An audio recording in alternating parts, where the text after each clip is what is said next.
Well, good to see you, everybody.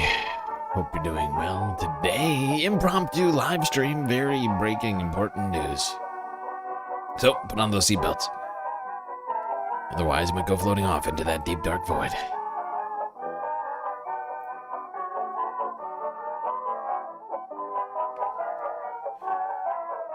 Alright, Space Fams, good to see you all. Quick shout-outs in the chat. Hermit, Ravy Baby, Look Bovine, Mike Toole, Papa Duke's Reference Frame.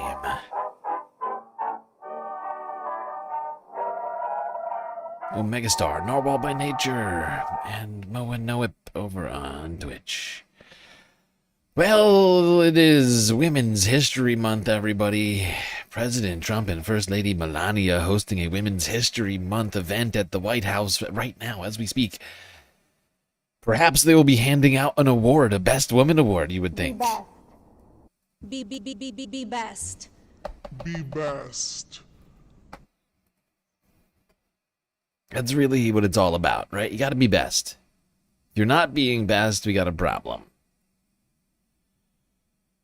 Got a real problem if you aren't currently being best. That's America. Alright, live. Live to the White House. Let's go. Let's see what's going on here. Big things, I'm sure.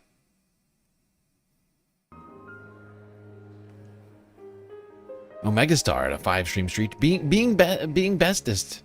That's great. That's great to know. Oh, look at that. Beautiful. Oh, lounge jazz music. Oh, it's so serene and classy. Oh, God, drink it in. It's velvety and smooth. Rich like mahogany. This is the sort of vibe, the sort of atmosphere I think you can expect here at the Gilded House. Get your smoking jacket. Perhaps a cigar. Your lovely wife, or perhaps better, your lovely side piece. I don't know. It's Women's History Month. We're celebrating all women here today. Okay, not just wives. They're not the only ones who need love and appreciation on this beautiful month. Glorious month where we talk about how great women are. I mean, they're not that great, and maybe they should have some restrictions on how they get healthcare, but aside from that, they're great.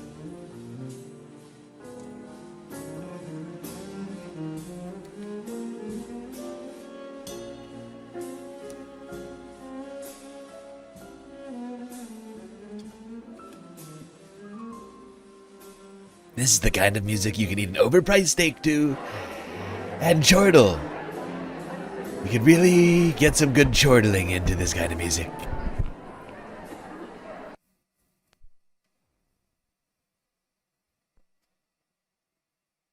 Not enough truffle butter on the fries. You're fired. That's the kind of music that this is. That's the perfect kind of music to fire people to. Good old spa jazz.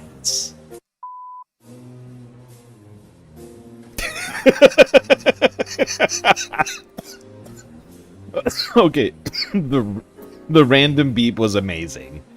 Thank you, Forbes. Thank you for that. I appreciate it. We needed that. I needed that. Oh, people, get ready to celebrate women. Oh, better put on your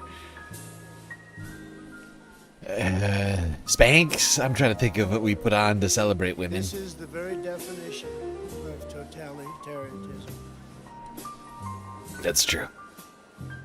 That's true, Megastar. This is totalitarianism. Very best kind. Oh, look at Caroline. We're gonna celebrate Caroline. She's one of the best women, I gotta say. Top 10. Top 10 women.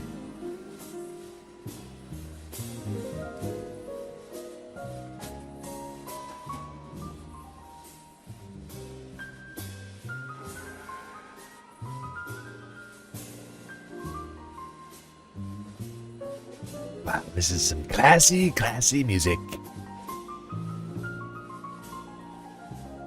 Waiter, we need more bread. Not enough bread over here, okay?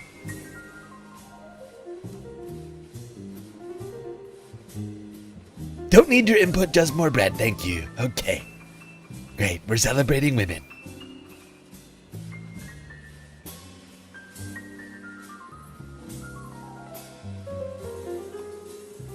Arvin Trevino, what did you miss? You missed us celebrating women. Clearly. So many women in uniform. It's true, Moan Up. So many great women. And today we're going to celebrate women by taking away all of their uniforms. You don't need that anymore. Because you're going to make babies.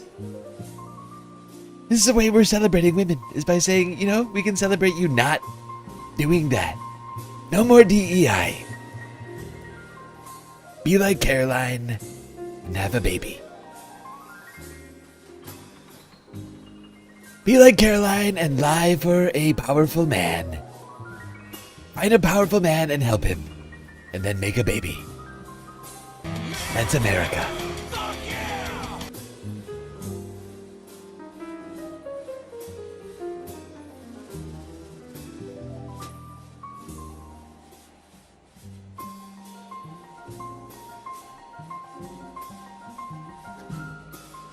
If you look at the thumbnail on YouTube, I made sure to cross out all the women, aside from, of course, the very best women. Melania, your Ghislaines.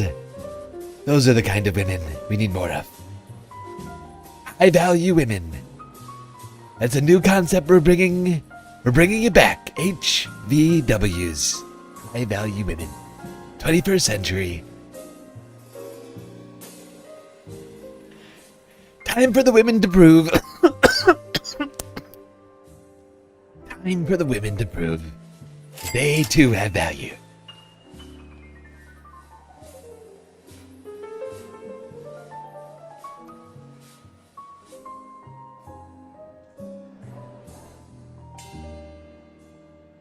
Oh God, can you feel it? I'm tingling over here in the anticipation of celebrating women. I can't wait. Oh God. Can you imagine what this would be like in the Epstein ballroom? Ugh. I mean, really. You think that this is classy? With this, I mean, sure, you got the music, you got the, the ambiance with George Washington here. But can you imagine if it was in the Epstein Are you ballroom? still talking about Jeffrey Epstein? This guy's been talked about for years. Now that would be a glorious event.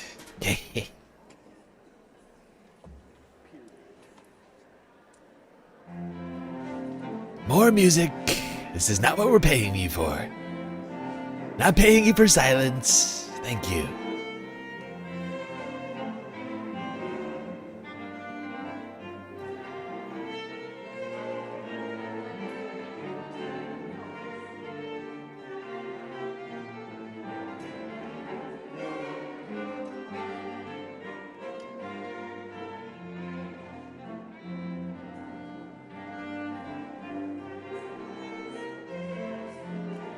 Some classy music.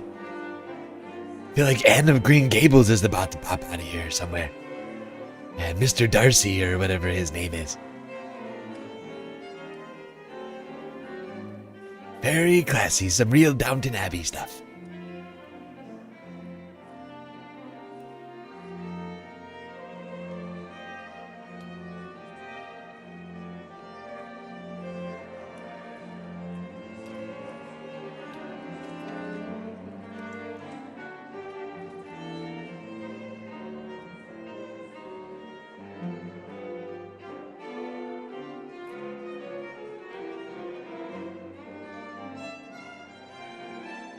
Is everybody feeling feminine right now? Are you ready to celebrate women? Have you done all the necessary preparations?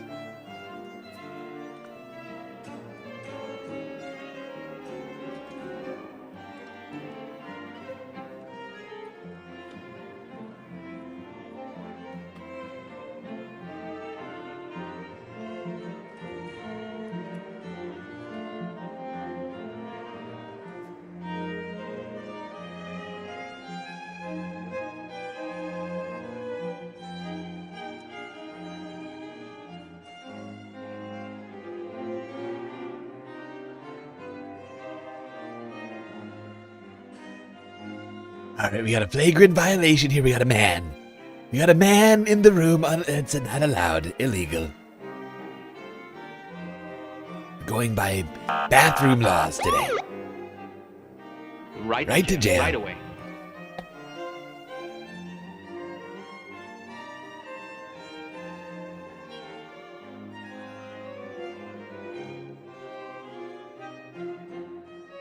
He celebrates women by being 20 minutes late.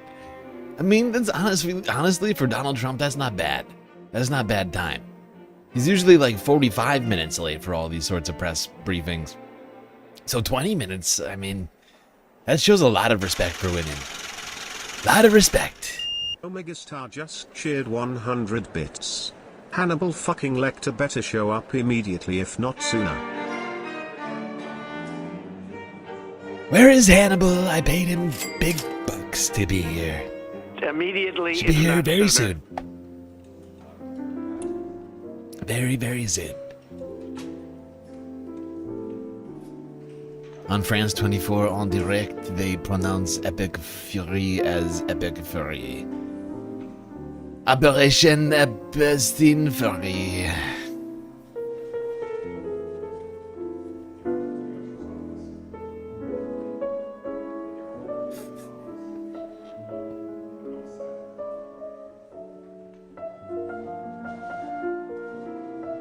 That's right, Chuck. Women are winning like never before, thanks to me. Supreme Leader Donald Trump. The very best. I've been in bed with probably 300 women.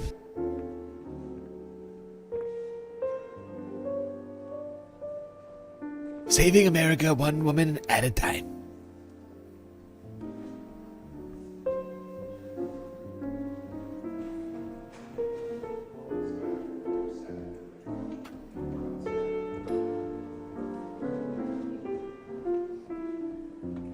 I don't know where we're paying this pianist, but it's not enough.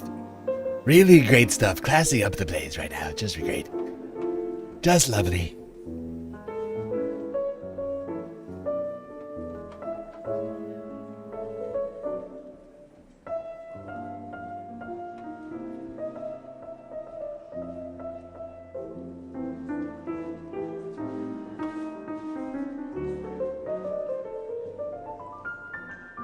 Waiter, one Big Mac and side of fries, please.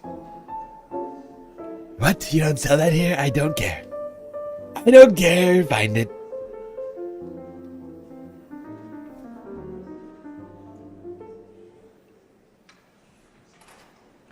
You're fired. You're fired for not having a beautiful Big Mac. It was your only job to be able to find me a burger and you didn't do it. Very nasty. I don't know how you have a job.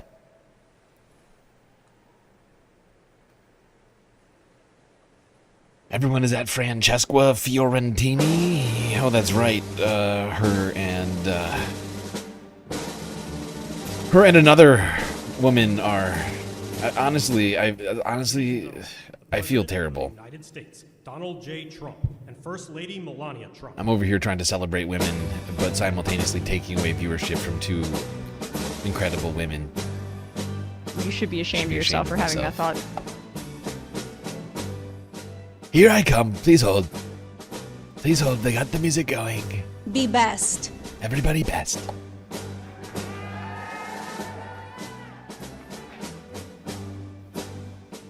We're making America woman again. Aside from with voting and in other places. Good afternoon. Please sit down.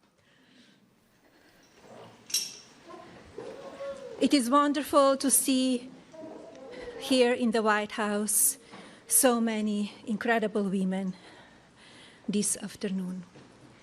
The strength of America is closely tied to the role women play in shaping their children's character, education, and morals. The values cultivated within our communities shape the voice and vision of our next generation. A woman's influence. How does she still? She has been in this country for like 30 years. How does she still sound like she's just fresh off the boat? Also, am I the only one? Does Donald Trump look like he's bored already? He's been standing there for exactly 7 seconds, and the guy already looks fucking bored. I swear to God.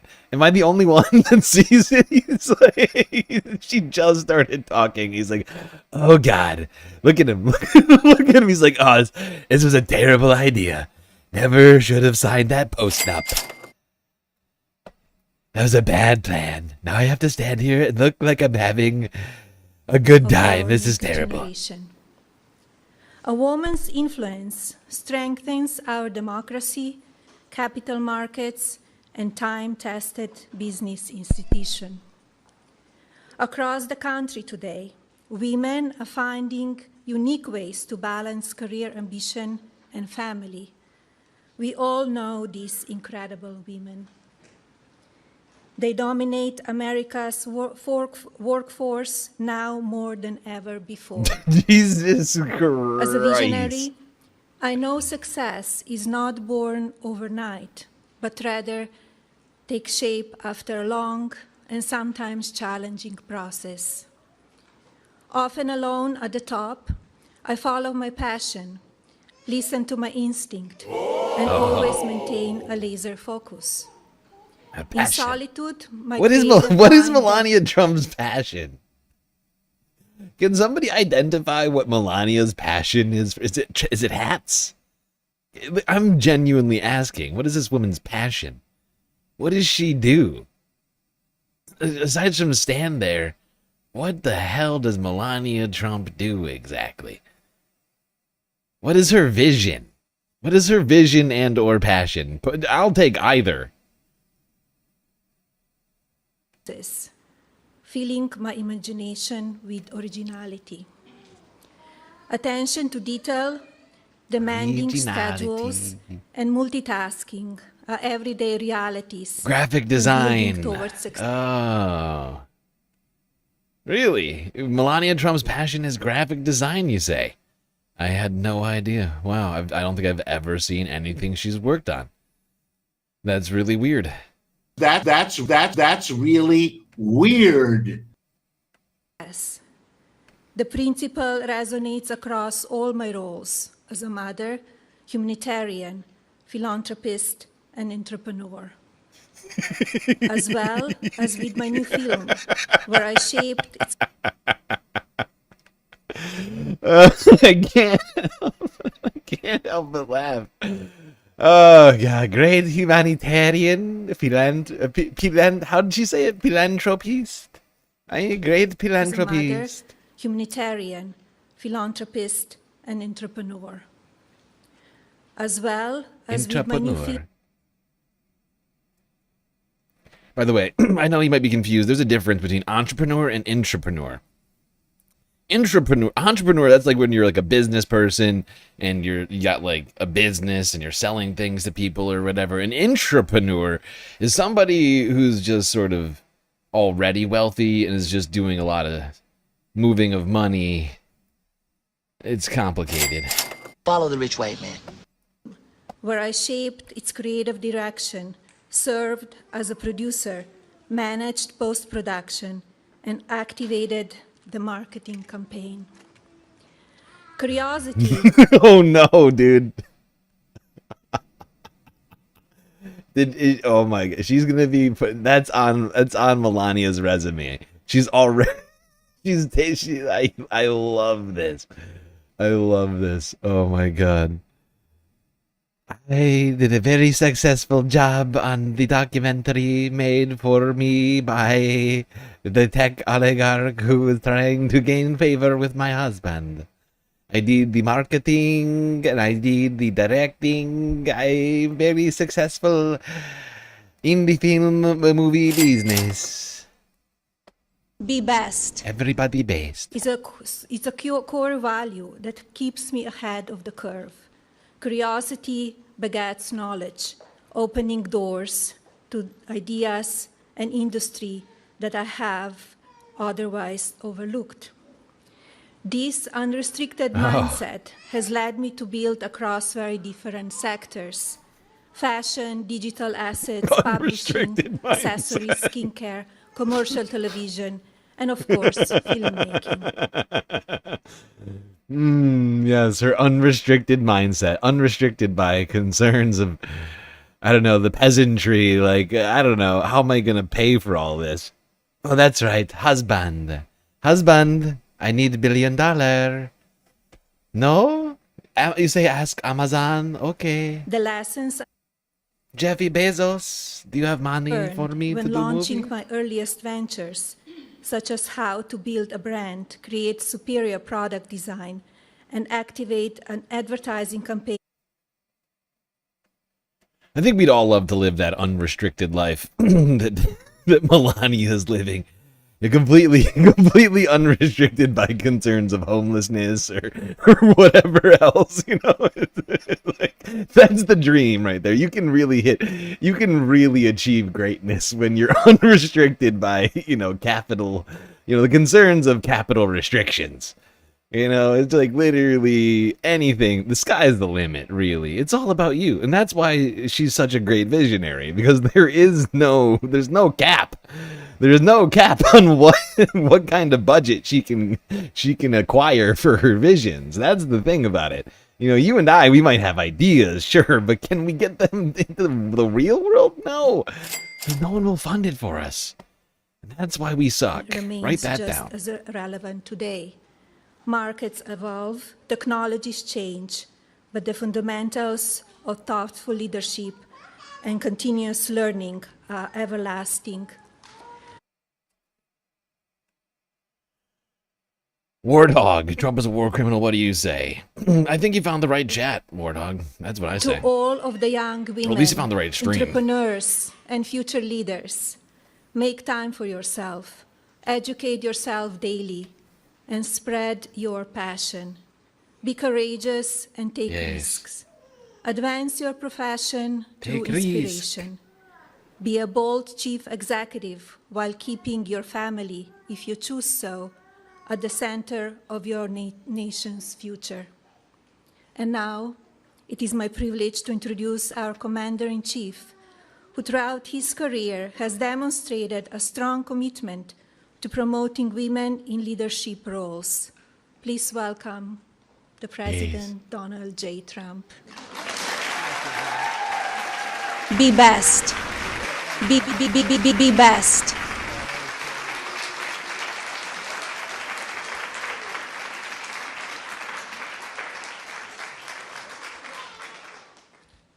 Well, thank you very much. Movie star, can you believe this? Can you believe it? Can you believe it? I mean, he must know. He has to know that what he's saying is complete bullshit. It's like he's like contractually obligated to I'm fairly certain. In order for him, for Melania not to leave him, I'm really starting to pick up on this. I'm fairly certain Donald Trump is like contractually obligated to do some of this stuff. There's no way.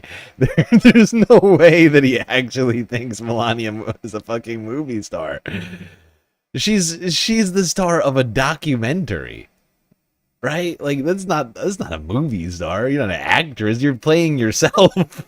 You're just walking around answering questions. That's not a movie star. He must know that. I mean, this man, if anything, Donald Trump understands ratings. He can't possibly think that Melania, nobody, even Melania can't, maybe Melania. Everyone but Melania knows that she is not a movie star, okay? Come on, let's be real. That wasn't supposed to happen. We were supposed to have a nice, normal life. But she's terrific and big success. And I think it was #1 last night streaming. It went on streaming last night. It was #1.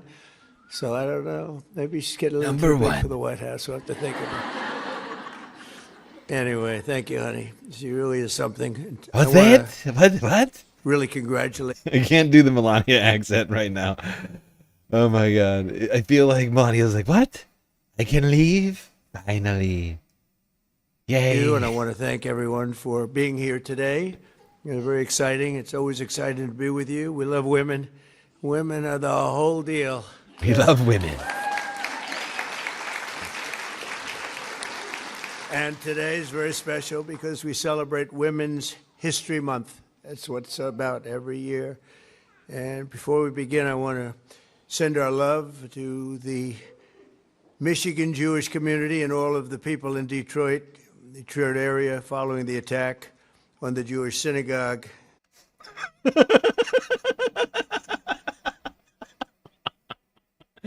What? I don't understand. I thought we were here to talk about women. He's like, we love women. And because we love women, let's talk about the Jewish community in Detroit. It's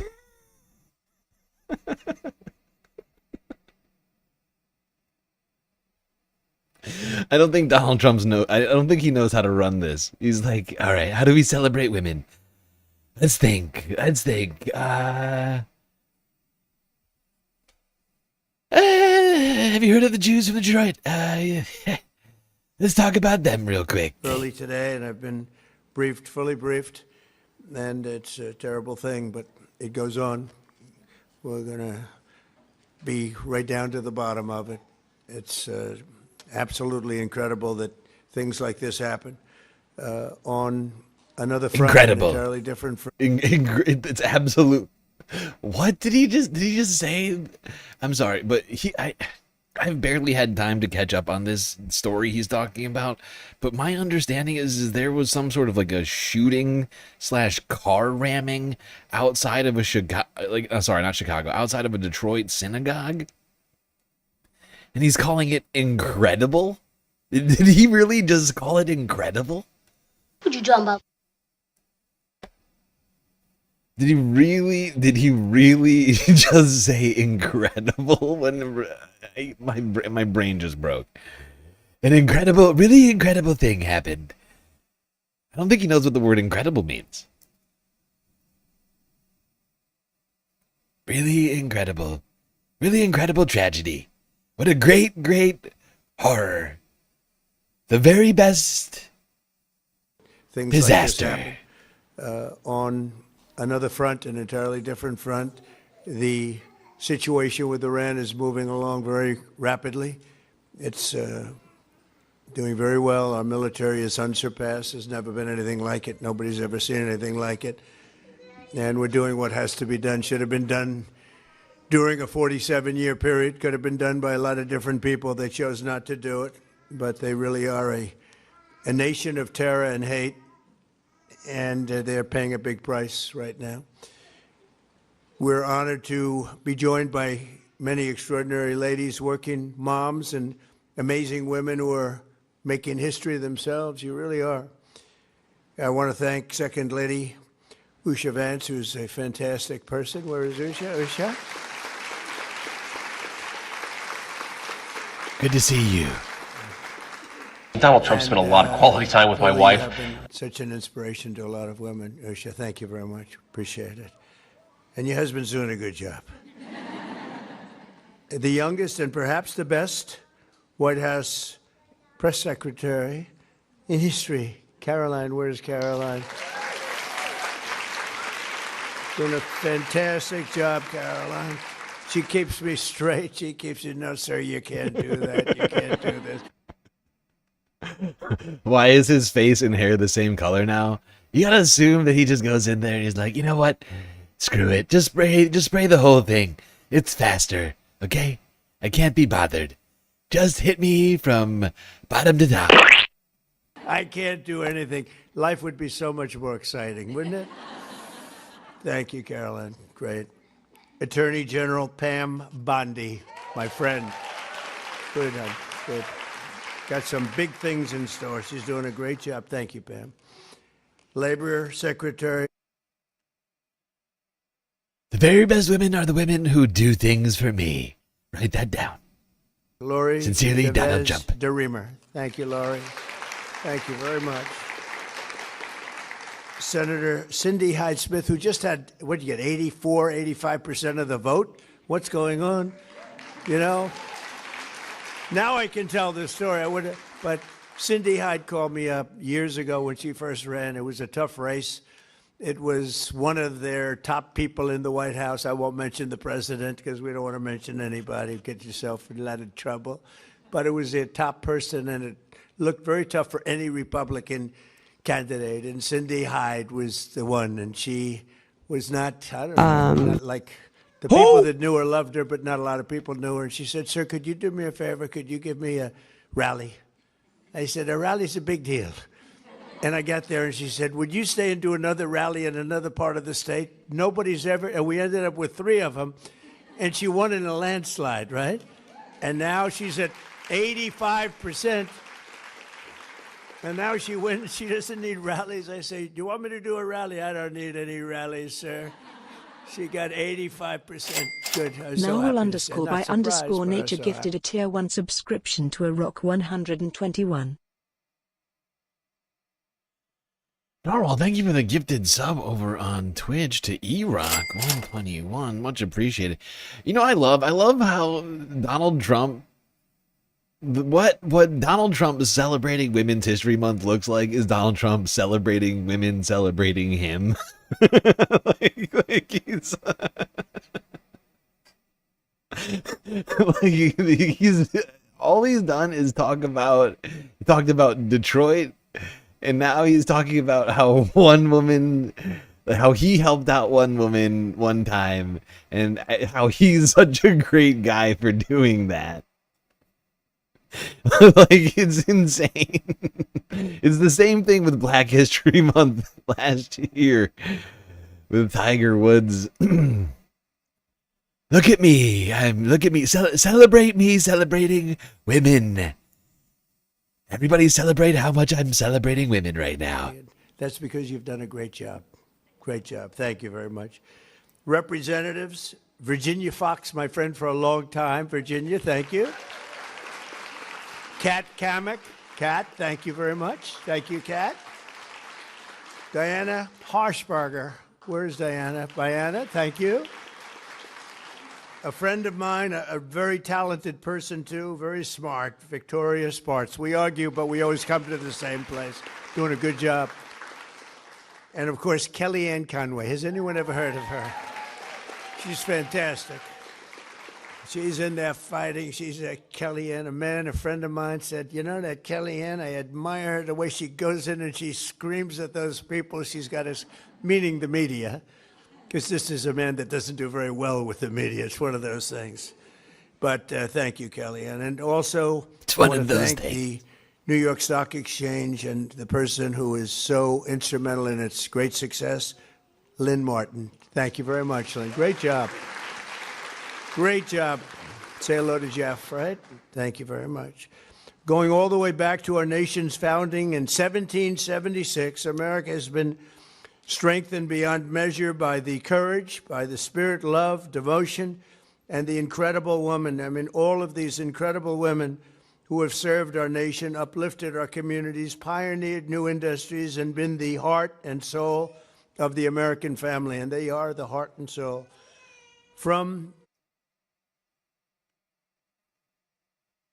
That's right, women. You're very best when you're serving America and making babies. Fuck yeah! Oh my God. This is the worst celebration of women ever so far. I know we've only been doing this for like 35 minutes or so, but really, it's really gone downhill quickly here.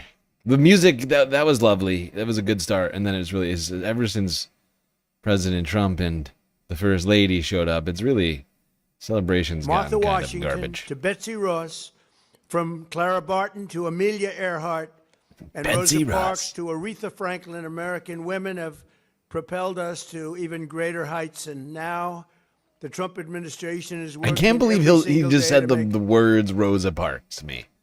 I'm disgusted that he just said Rosa Parks. The Trump administration has been trying to erase black history, and he's like, and the great Rosa Parks. It's like, what, are you the only one who gets to celebrate Rosa Parks? Everybody else is not allowed to. They literally started like removing DEI gifts at national parks. But Donald Trump, he can talk about Rosa Parks. That's fine. I see. We must celebrate. We can't celebrate. We must celebrate vicariously through the president, okay? That's the thing. We must celebrate the supreme leader celebrating Rosa Parks. We are not great enough to do so on our own. We need him with which to what's the word? Symbiotically America better, engage safer, in more this. prosperous for women and men, but And men. much more Women importantly and men. for women. And Don't forget the men. They are really the inspiration. They are so powerful and so important and so beautiful. I'm not allowed to use the word beautiful, but I'm using it anyway. Usually it's the end of your political career. If you say a woman's a beautiful woman, they say that's the termination of his career, but somehow it hasn't hurt too much. You're incredible women and you're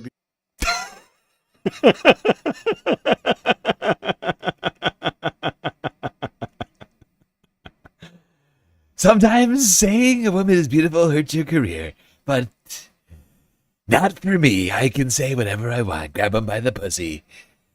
Grab him by the pussy, and nobody cares. beautiful women. Well, we're here to celebrate Women's History Month today. We also are celebrating National Working Moms Day, a very special day. And since I took office, we've created more than 300... Exactly, Mary. Exactly.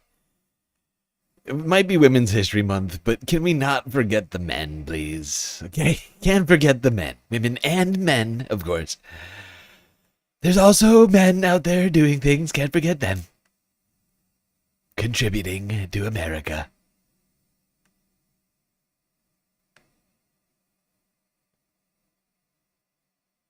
Women's History Month, don't forget the men, To this okay? number, 300,000 jobs now filled by proud, hardworking American women. It's a record. The number of women-owned businesses increased by 1.2 million last year alone. That's also a record. These are all records. Got a lot of records. Think of that, 1.2 million last year alone, businesses opened by women.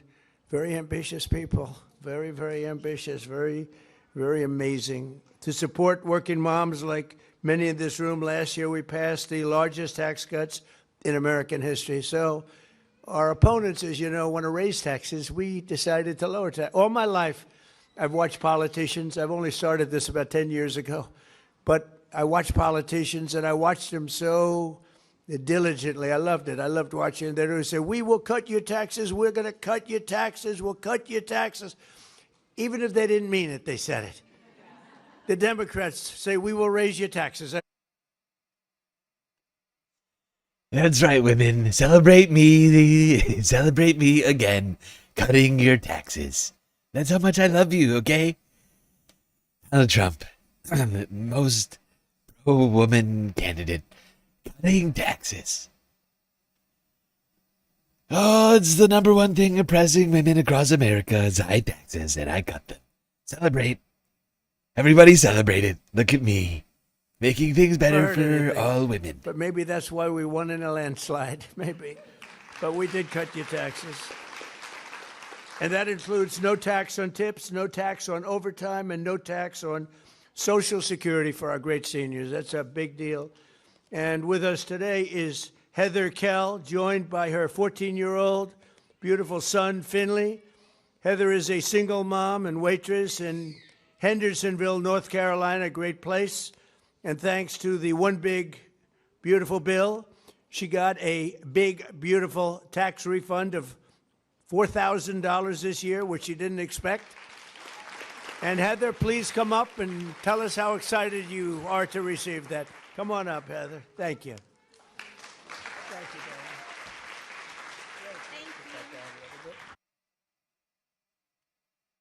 I can't believe they're bringing this woman up here to talk about her $4,000 refund.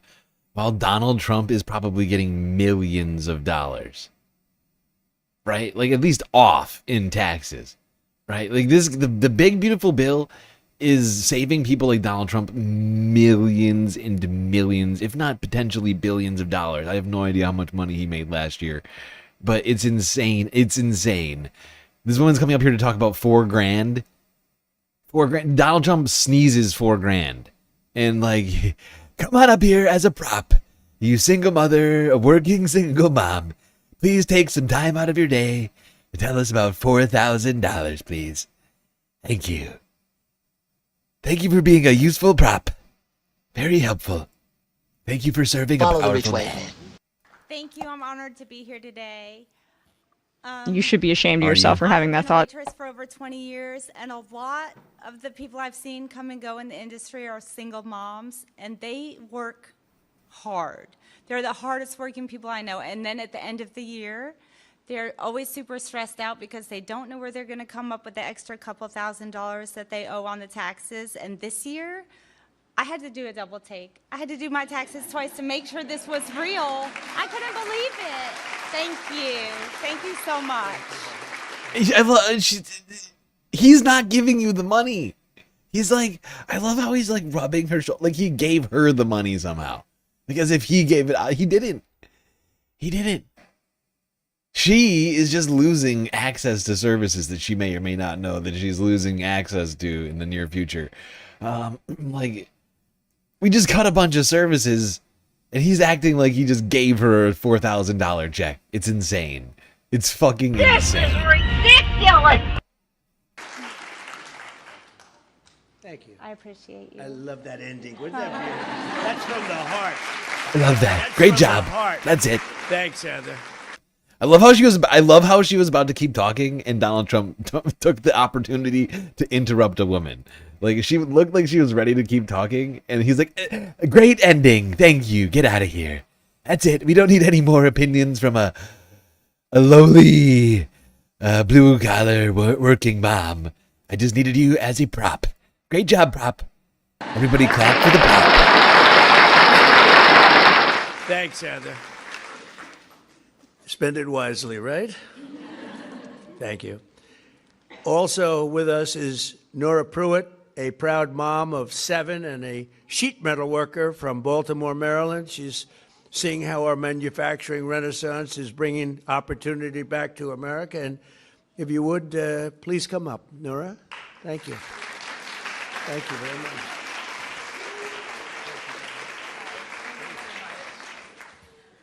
Hi, I'm Nora Pruitt. I'm blessed with a wonderful husband, Jason Pruitt, and my 7 adorable children.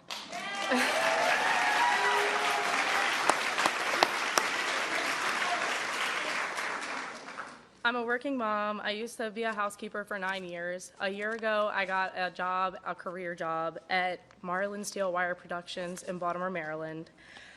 I was matched with great pay, a 401k with great match. I got a huge promotion to set up a wire forming machine.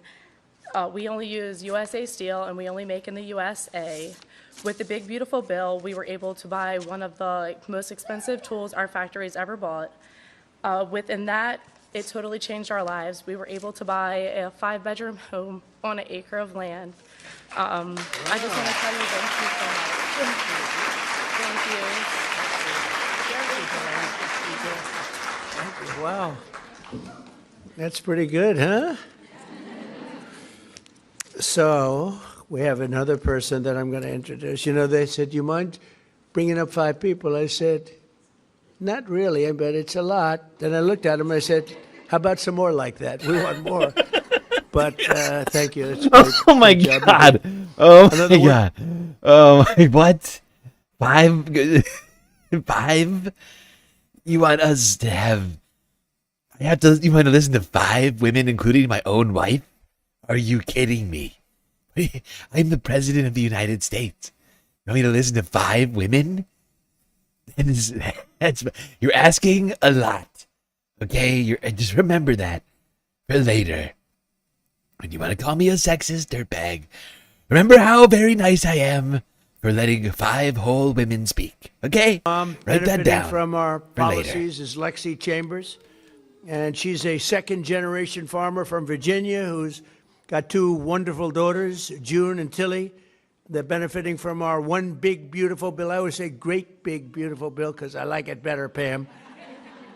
I like "Sir, that's not the GBBB. exact." I said, don't worry about it. It'll be just fine. Great, big, beautiful bill, because that's what it is. And the $12 billion in farm relief we issued using tariff revenue. We get $12 billion. We took in tremendous amounts of money. We're taking in money because of the tariffs, and really jobs are coming in through the roof, and we have factories being built all over the country. As an example, in the last administration, less than $1 trillion in 4 years. Oh, We've my taken God. in $18 trillion plus in 11 months. We haven't included the 12th month yet. So we're at more than $18 trillion, and it's a record in the history of our country. We've never done anything, and that was a lot. I love how Women's History Month, like every other celebration of other people, is just an opportunity for Donald Trump to celebrate himself. This guy is fucking insane. We're here to celebrate women, but don't forget that the one man who's making it so great for all of you women. Me. As a wife of a second-generation Virginia farmer, one of my biggest goals, second to teaching my children to love Jesus above all else, is to ensure that my daughters have the opportunity to farm one day. President Trump, your support of American agriculture through your changes and updates of the estate tax relief for family farms has allowed families like mine the opportunity to ensure that my daughters can farm one day. Thank you for your work on OBBB and your support of the American family farm. Thank you very much. Thank you.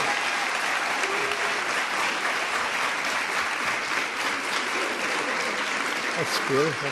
You know, one of the things that we were just thinking about and talking about, and something so important is exactly that. You mentioned, I never mentioned it, but so big when you want to pass on your farm to your beautiful daughter someday.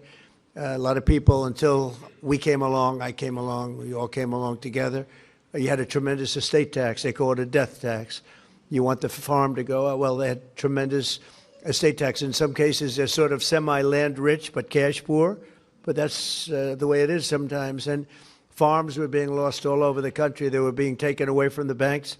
And we ended the death tax. We ended it for the farmers, for manufacturers, and small businesses. So you're not going to be losing your farms anymore. Okay? It's going to be a long time from now, many, many years, 70, 80 years, but it's just going to have no tax to pay, okay? It's going to be in a long time. Thank you very much. That was great. One of the most important ways we can support women is by bringing law and order and public safety back to our country. And for the past 10 months in a row, think of that, 10 months in a row, 0 illegal aliens have been admitted to the United States, which is an amazing number. In 1 year, we've seen the largest decline in murder, in the murder rate, in 125 years. It's back to the year 1900. That's before my father was born. He never liked talking about age. He probably would hate me saying that, but it was before. Way before my father was born. And 125 years, the lowest number of murders. And part of that is what we've done with your department, Pam, and what we've done with some other departments. And Homeland has been amazing. So many people have worked so hard. You know, Washington, D.C. did not have a great reputation for security and safety. And now, as you know, it's the single, well, let's just say it's real safe. Because somebody's going to have to be very careful with the fake news media. They will say, well, wait a minute, there was a place in Tennessee that was slightly, it's gone from a very dangerous place where a lot of bad things happen to one of the safest cities in the country. You can come here now, and we've had an amazing record. It's been incredible.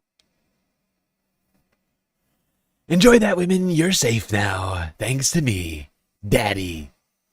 Daddy has saved you. Daddy can do no wrong.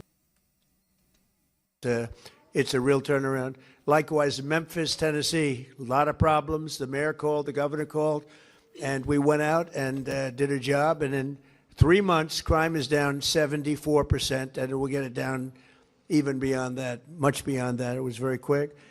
but I also deployed the National Guard to bring back safety to Memphis and New Orleans and all these other places, and they have done some job. What great people they are. Everything's safe now. Our capital is now considered, in fact, here's a stat, the safest capital anywhere in the world. How about that? We went from probably the most unsafe. I think we went from the most unsafe to certainly one of the safest. And here today is an outstanding female law enforcement officer keeping her community safe, Sheriff Michelle Cook from Clay County, Florida. Great place, Florida. Come on up. Michelle grew up in a military family, started as an officer almost 35 years ago, and has now been sheriff for nearly 6 years, and she's done a great job, and maybe more importantly, she's a great mom, they say. I think you're a great mom, so thank you very much. I think more importantly, she's a great mom. I have nothing against her being a great mom, but when Donald Trump says that, it just seems like he's like, actually, I don't know. Why is she a police officer? She should just be a mom. Like, that's what it sounds like he's saying. He's like, honestly, I wish we had a man. I wish we had a man for you on this Women's History Month, but instead, unfortunately, we have a mom. So, I guess, enjoy that. Aren't I a good guy? Mr. President, the only place safer than Washington is going to be Clay County, Florida. Okay, all right. What you talking about? Good afternoon. My name is Michelle Cook, and I am a 35-year law enforcement veteran, and I currently serve as the elected sheriff in Clay County, Florida. And I'd like to thank the President, Mrs. Trump, for having all these beautiful women in here today. Thank you so much. My husband, Don, and I are raising a big, beautiful blended family that includes 6 kids. And there's 2 topics that I know very, very well. That's raising kids and serving my community. Raising a family is an honor, and with President Trump's no tax on overtime law, families can now recognize additional dollars from their hard work. Up to $12,500 per individual, and up to $25,000 back in the pockets of hardworking Americans who work overtime to make their families happy and to provide the necessities that they need. And I want to say thank you for that, because it is making a difference in Clay County, Florida. I'd also like to talk about law enforcement. As I mentioned, I've done would you like to talk about law enforcement? Oh, that's great. That's lovely. My question is if we're done with DEI, as Donald Trump has been saying, I don't know, I'm doing this accent still. If we're done with DEI, then why are we doing this? What's the point of all this? I thought we already got rid of it. Now we got women talking a whole lot, saying words. It's weird. It's weird. I guess it's fine as long as it's vicariously celebrating Donald Trump. As long as you're celebrating simultaneously the Supreme Leader. Totally fine. That's actually a good use of your time. Great job, ladies. You wish you had a chocolate city in this house. Chocolate city. A chocolate city. 5 years. What's a chocolate city? In this field. And one thing that I will tell you is that it sounds crime delicious. Will rise to the level that a community allows.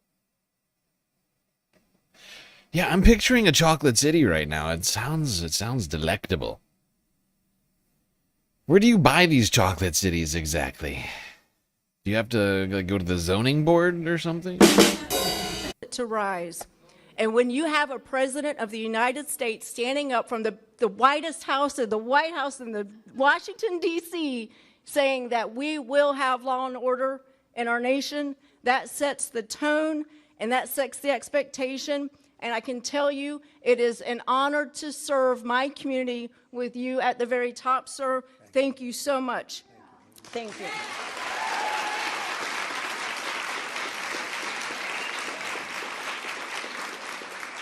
In closing, I would like to say God bless our first responders, God bless our military, God bless our president, and God bless the United States of America. Thank you. Jesus, I say that. Jesus Christ. Thank you. Great job.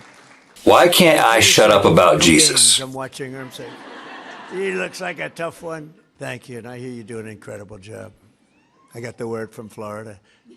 Great honor. As we make our community safe again, my administration is also fighting for school choice and also bringing education back to the states so that you run them, right, Virginia? So that you run them from your local community, not from Washington, D.C. We've done that, and Linda McMahon has done an incredible job, by the way. Jesus Christ. And that's done so that American moms can send their children to a school that shares their values and everything else. The Trump administration listens. Jesus Christ. American moms can send their kids wherever the fuck they want. Oh, already. We didn't need to dismantle the Department of Education for that to be the case. That's right, women. Enjoy. Women Enjoy and moms, charter which is schools. Why we are doing more to help women struggling with infertility than any administration in history.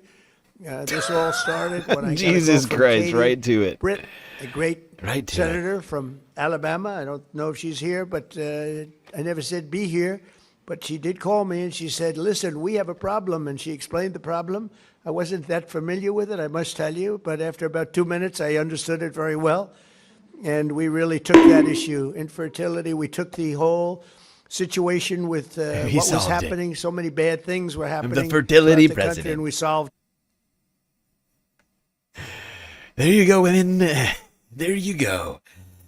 Fertility, the #1 fertility president. Yours truly, President Trump. Making sure you can have as many babies as you want, and in some cases, babies you don't With want. my most favored nation agreements that we just had approved by other countries, just about all the countries all over the world, which had, they always said, Kellyanne, you couldn't get them to do it. I got them all to do it, and the calls lasted not even that long a period. I said, you got to do it, because we were paying the highest price anywhere in the world for drugs and prescription drugs, and now we're paying the lowest price anywhere in the world. They had to agree to it. They did. Well, it's the lowest. Okay, that's a They lie. had to agree. They Just so everybody knows that's a lie. We're not paying the lowest prices at It all. would be impossible to get. The drug companies had to get them, but they didn't care because they said, you'll never get the countries, but I got the countries quickly. I said, listen, Emmanuel, Look, like France, listen. just as an example, you have to double the price of your drugs. You'll still be low, but you have to double them. No, I will not do that, Donald. I will not do that. Are you crazy? I'm not going to double the price. What does this have to But do this with has gone women? on for How long has this been going for now? What does this have to do with women exactly? It's been going for an hour. It's been going for like an hour. And it's just Donald Trump talking about all of the things he thinks he's done that are super great. None of them really have anything to do with women. Remember that thing I did? Look at that. Doing such a great job. You're welcome, women. You're welcome. And I said, no, you're going to do it. You're going to, no, I will not do it. Yes, you are. And I'll tell you why. Because if you don't do it, I'm going to put a big tariff on everything coming in from France or whatever country, because I made numerous of these calls. And it took me, the first answer was always, no, Donald, I will not do it. The second answer was like, well, I agreed to do it. And every single country agreed.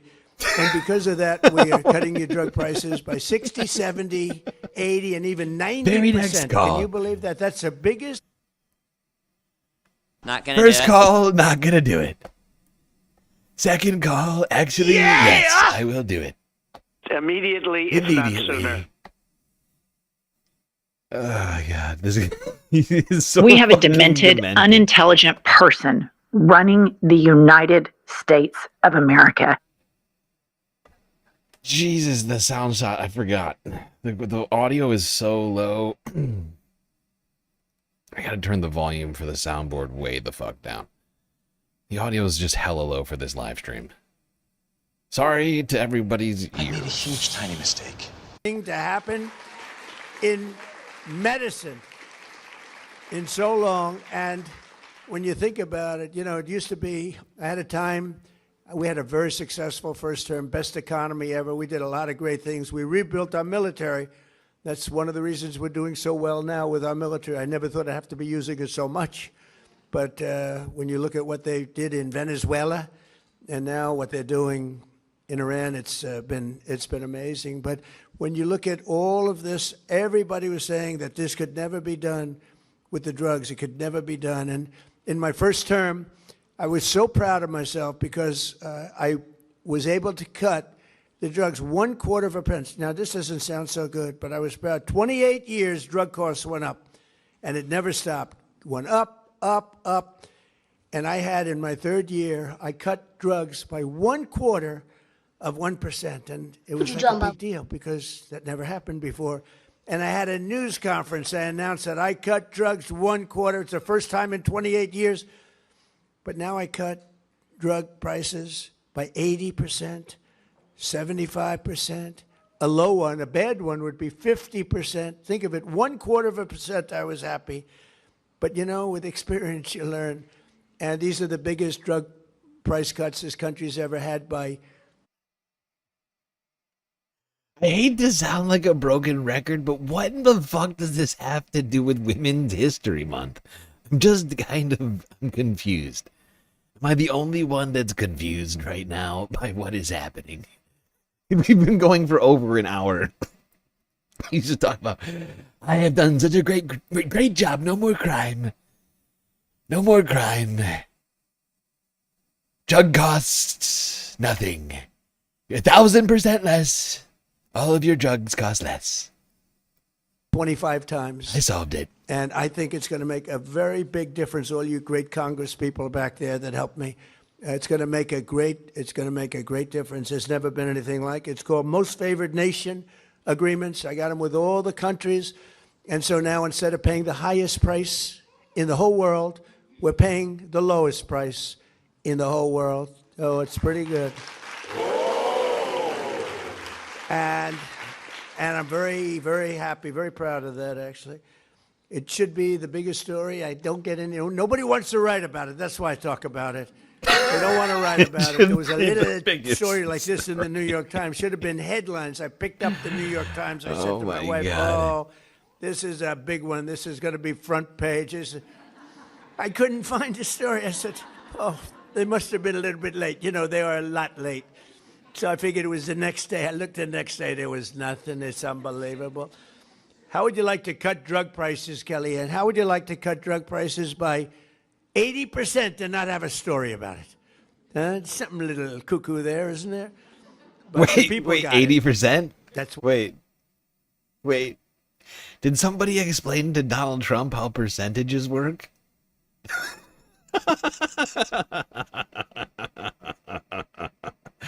Am I the only one that finds that fucking hilarious? He finally got it right. 80% actually sounds great. 500, 1,000, 2,000% sounded literally impossible. I'm so glad the president knows how numbers work finally. Oh God, that only took a year and a half. I'm staying in the race. We won. The people got it, Sheriff, right? But I'm also doing something else with, I think was, not much. To me, I say, can this really be possible? We're keeping men out of women's sports. Is that okay with 90% of the people?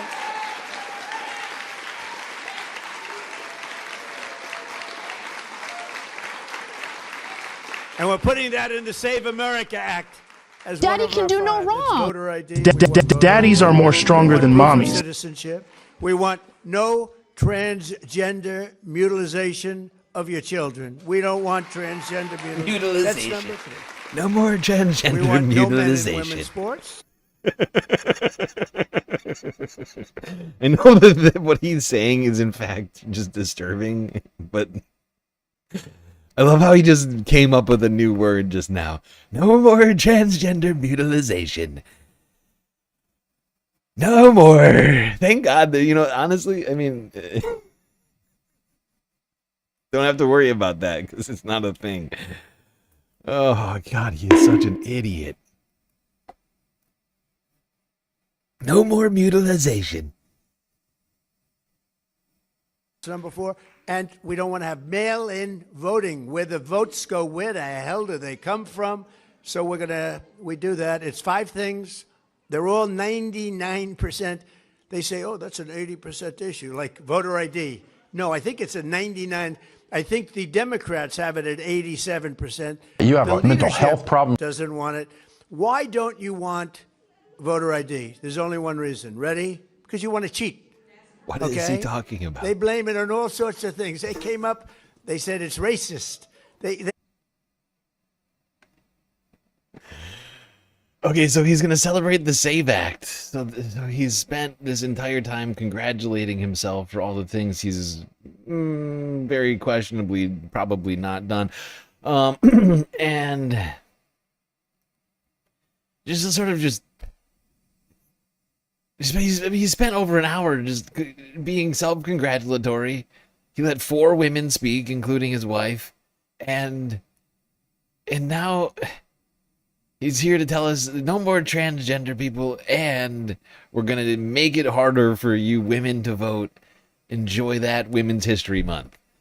This is what it looks like. This is the great Women's History Month. We're going to disenfranchise married women from voting. Honestly, I don't even know why you want to vote. Just let your husband vote for you. Much better. Much better came and up with easier, things that you have to say they're imaginary. When you think about it, it's actually much more free. You could be free to do the laundry or the dishes. Or if you're one of the wealthier women, you'll have more time to tell the servants and butlers to do the laundry and the dishes. And or the pool boy. Whatever it is you ladies are doing with the pool boy. I don't even know what you're doing all the time back in the pool house, and I don't want to know.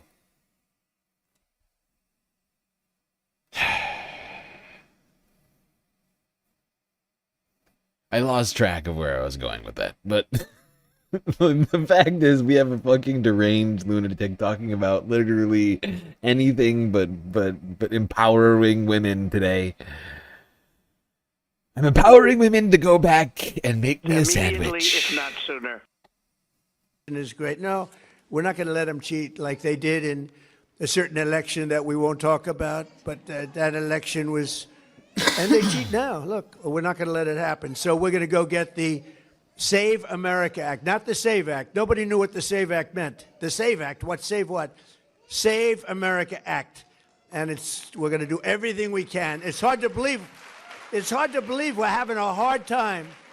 I think anybody that votes against it shouldn't be allowed to run for office. You want to know the truth, but we're working very hard on it. It shouldn't be allowed. Every one of those 5 points, every one of them is, I think, close to a 95%. They say voter ID. That's an 80% issue. It's not 80%. It's 99%, I believe, and so are most of the others. So there's 5 points. I call them best of, 99%. Best of Trump. You know, like best of for an athlete, the best plays, best of. These are best of Trump. So hopefully we're going to get them. But I'm also keeping the men out of the women's sports, and I signed an executive order declaring that there are only 2 genders, male and female. Complicated, isn't it? Jesus male and female. Christ. I don't think the First Lady's going to have a problem. Am I okay with that? Yeah. She will Daddies are more stronger than mommies. That particular stance. I don't know. That's okay. We like that baby crying. I love how that baby started crying. Thank you, baby. You vocalized all of our opinions for us.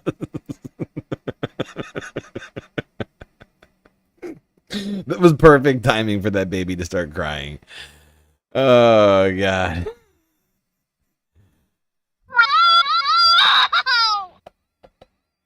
Going to have a problem. Am I okay with that one? I'm not, because she will say to me sometimes, I don't like that particular stance.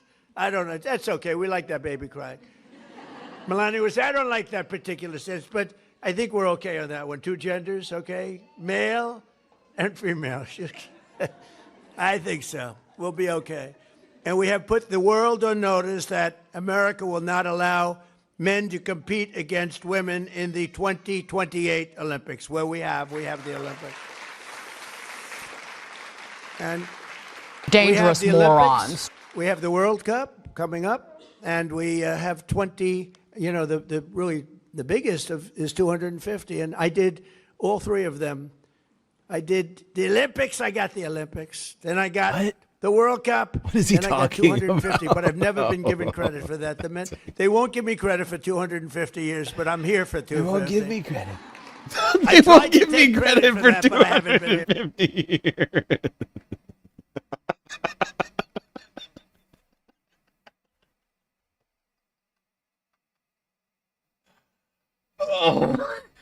Oh my god. He is completely mad. He is the mad king. He's lost his fucking mind. They wouldn't let me take credit for all 250 years.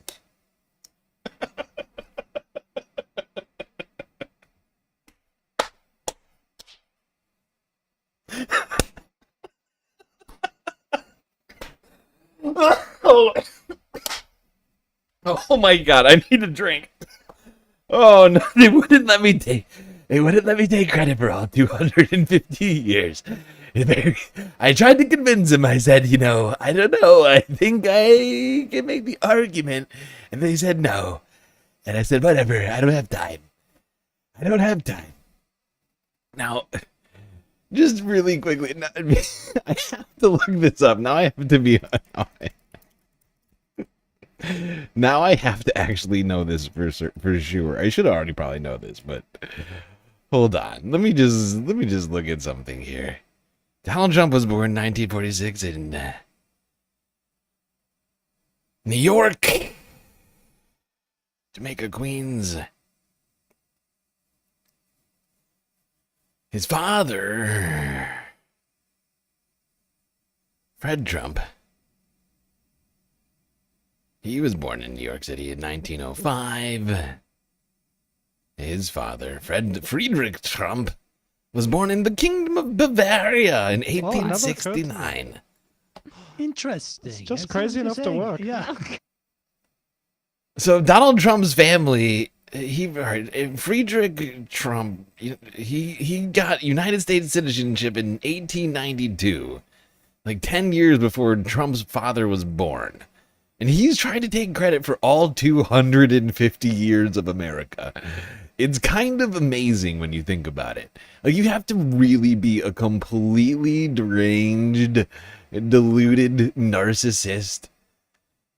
Just a complete megalomaniac. to have been in a country for less than 150 years while simultaneously claiming credit for the whole thing. It really is something. It really is something. Wow. I gotta hear that one The more World time. Cup coming up, and we have 20. The biggest is 250, and I did all three of them. I did the Olympics, I got the Olympics. Then I got the World Cup, then I got 250, but I've never been given credit for that. They won't give me credit for 250 years, but I'm here for 250. I tried to take credit for that, but I haven't been able to get it. But a person that I recognized immediately when I came into the room, I looked down, I said, because I didn't read, I can't, if I prepare my speeches, I won't have time to get things done. Do you ever hear that? Yeah, I cannot prepare. So I didn't know who the hell I was speaking to, but I walked in and I saw this beautiful woman with the blonde hair. I watched that bobsled. I don't know how the hell you do it, Kaylee. But Kaylee was the star, big star of the Olympics and other Olympics also. And she's a six-time Olympic medalist. Think of that. And she's won more gold medals than any other female bobsledder in history. She's a total champion. I watched the whole deal with you. You were getting ready, and they said, maybe, I don't know. She was prime 8 years ago. They said that was terrible.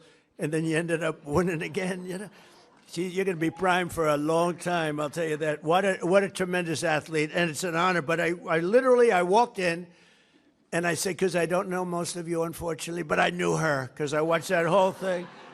And she recently got back from Cortina, Italy, where she won 2 bronze medals as America cheered her on, and she's won the golds, and she's won more than anybody else. And it's amazing to have you here, and it's a great honor. Come on up, Kaylee.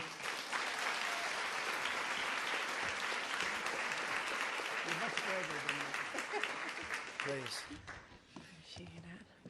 I don't know about braver, but it's a real honor to be here today. Yes, I'm a 6-time Olympic You should be ashamed of medalist, yourself for having 3 that of them thought. gold, but the title, sorry, I'm most proud of his mom. Thank you. Oh my god. Oh my god. You're here crying at the oh god, disgusting. You disgust me. Ugh.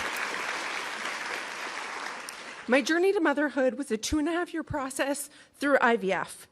And I was constantly told that as soon as I became a mom, my career in athletics was going to be over. I was never going to reach the Olympic podium again. Mentally, physically, I could never get my body and my mind back. And I think the ultimate way to tell somebody that, you know, they'll never do it, say don't do it, and I'm going to go out and do it. That's just how it goes. The ultimate dream I had was to become a mom and then be able to stand on the Olympic podium. And this year I got to do that with my 1.5-year-old son.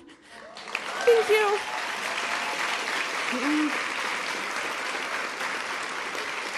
Yes. So being able to earn these 2 bronze medals, they feel like gold. They really do. He is my gold medal and will always be for the rest of my entire life. As a legal immigrant, Would have been better if they were in the United gold. States of America, a country that has adopted me. It's one of the greatest honors I've had in my entire life. Oh. Did you hear that? You see Donald, he's thinking, uh-oh, might have to deport this one. Bronze medals should have been gold, sorry. Back to wherever you came from. Immediately, if not sooner. Should have gotten gold, Christy or Kirsty or whatever the hell your name is. I already forget. Kaylee something. Having my 1-year-old son chase me around the Olympic podium, another huge honor and a dream come true. I want to encourage every single mother out there to follow your dreams and don't let anybody put limits on what you believe you can do. The only Olympic medalists we're actually allowed to award what's called the Order of ECOS. So every Olympic medalist in the United States gets an Order of ECOS that they get to hand to somebody in honor and recognition of somebody who's made a meaningful contribution to their journey to the podium, because Olympic medals are never achieved alone. So I am here today, and I'm so honored to present this, my Order of ECOS medal, to you, Donald Trump. She's a Canadian. Kaylee Higgins, born in Calgary, Alberta. And another shameful woman presenting the Supreme Leader with another fucking medal that he didn't win. It's insane. This is the worst. This is the worst celebration of women I've ever seen.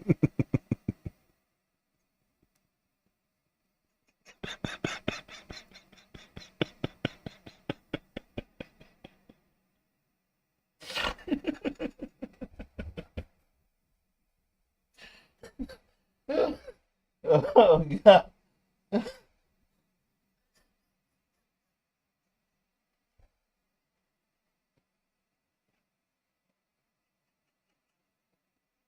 This is the worst celebration of women that I have ever seen. And I have seen the 2004 film White Chicks from the Wayans brothers, okay? So I know a celebration of women, okay? Oh. Today's celebration of women brought to you by the White House, celebrating Donald Trump, the world's best feminist. That's why I get all of the medals from the ladies. That's why I get all the medals from the ladies. Women are throwing themselves at me.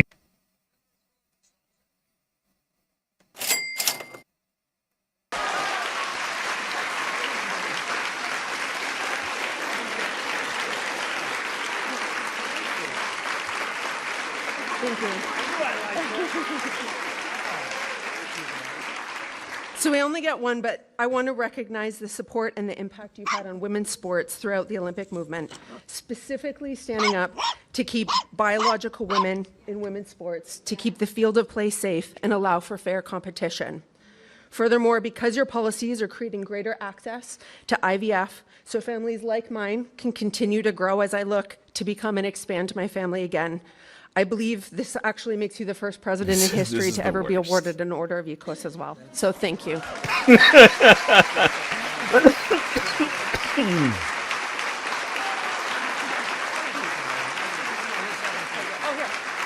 We'll do that.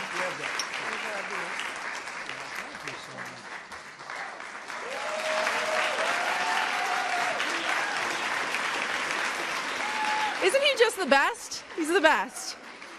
So, thank you. Thank you very much. Thank you. Wow. I knew I liked her. I liked her right from the first second.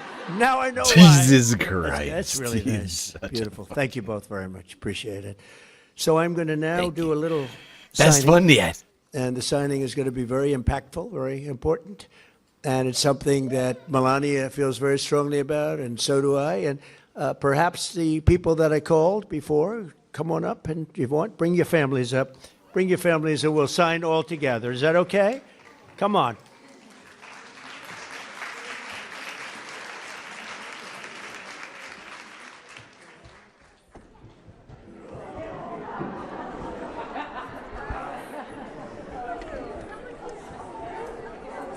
So, you ready? Okay. No auto pen, right, Pam? Am I allowed? No auto pen. Okay, ready? Watch what I do. Watch it. Watch me do it. This is how you sign. So quiet. These poor children. Okay, we did it. You want that?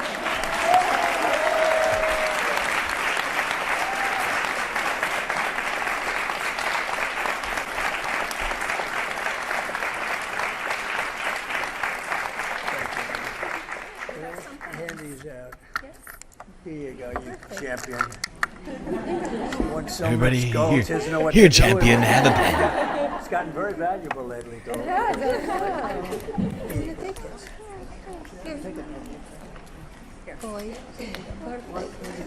I want to thank you all very much. That's really nice. Here, take another one. There you go. Thank you all very much. Take two. Fantastic. Thank you.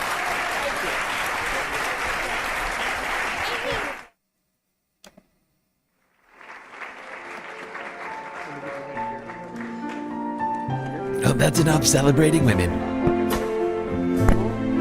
That's it. I think we've celebrated women enough. Did I say, what did I said women are great, right? I said we celebrate them, okay? And then I talked about how great I am. Good, check, check, and check. We did it. We talked about all of my greatness, and we mentioned women too. And we even had some women speak. We even let some of them talk. So, there you go. There you go, woke DEI people. We got the women in here. We got Kellyanne Conway. Look at her. She's like a ghoul. She's like a ghost. Like a scary plantation ghost. Like a scary, racist, slave-owning plantation ghost. Is there anything you can share about the Old Dominion shooting and the Michigan synagogue investigated act of terror? Tragic. There you go, women. Do you feel celebrated yet? I hope so. Because that's it. We're going back to kicking you out of the military, taking away your health care, and your right to vote. Okay, so there you go. That's it. I don't want to hear any more complaints because I mentioned you.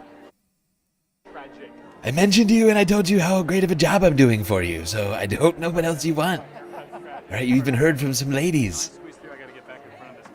Had some of your peers, your lady peers said words, okay? I don't know what else you want. Been trying very hard. People are complaining, saying I'm a sexist, racist piece of shit.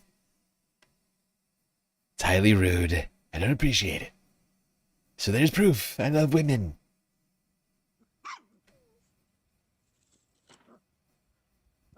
Now, it's not clear Donald Trump does love women. I figured, what better opportunity than right now? Actually, well, almost right now, shortly. I got a few follow-up videos. We're going to continue celebrating women in our own way here, galactically speaking, if you will. Just a reminder to everybody, if you haven't already, hit the follow button on Twitch and the subscribe button on YouTube. And to consider contributing to the Galactic News Network, as we are completely funded by individuals like you. However, I did notice something. Someone I've never seen donate on here. I don't know if they want to be made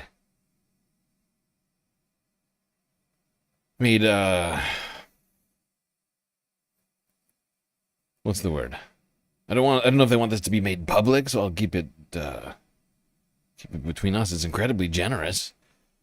But somebody over on PayPal, while we were doing the celebrating of women over at the White House, donated to the financing of the galactic deficit. Incredibly generous. Honestly, we were not making very much progress on that, so that's incredibly helpful. I was getting pretty worried about the galactic deficit, but now we are back on track.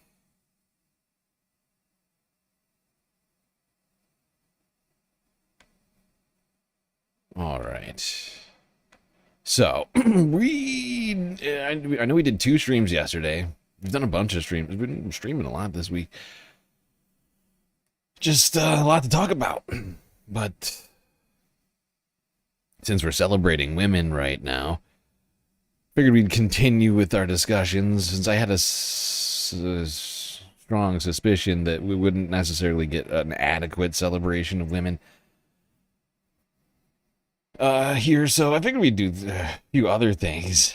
Talk about a couple of other things here before we end this stream here tonight. It's not going to be a normal length stream. Not going to do a galactic content goal.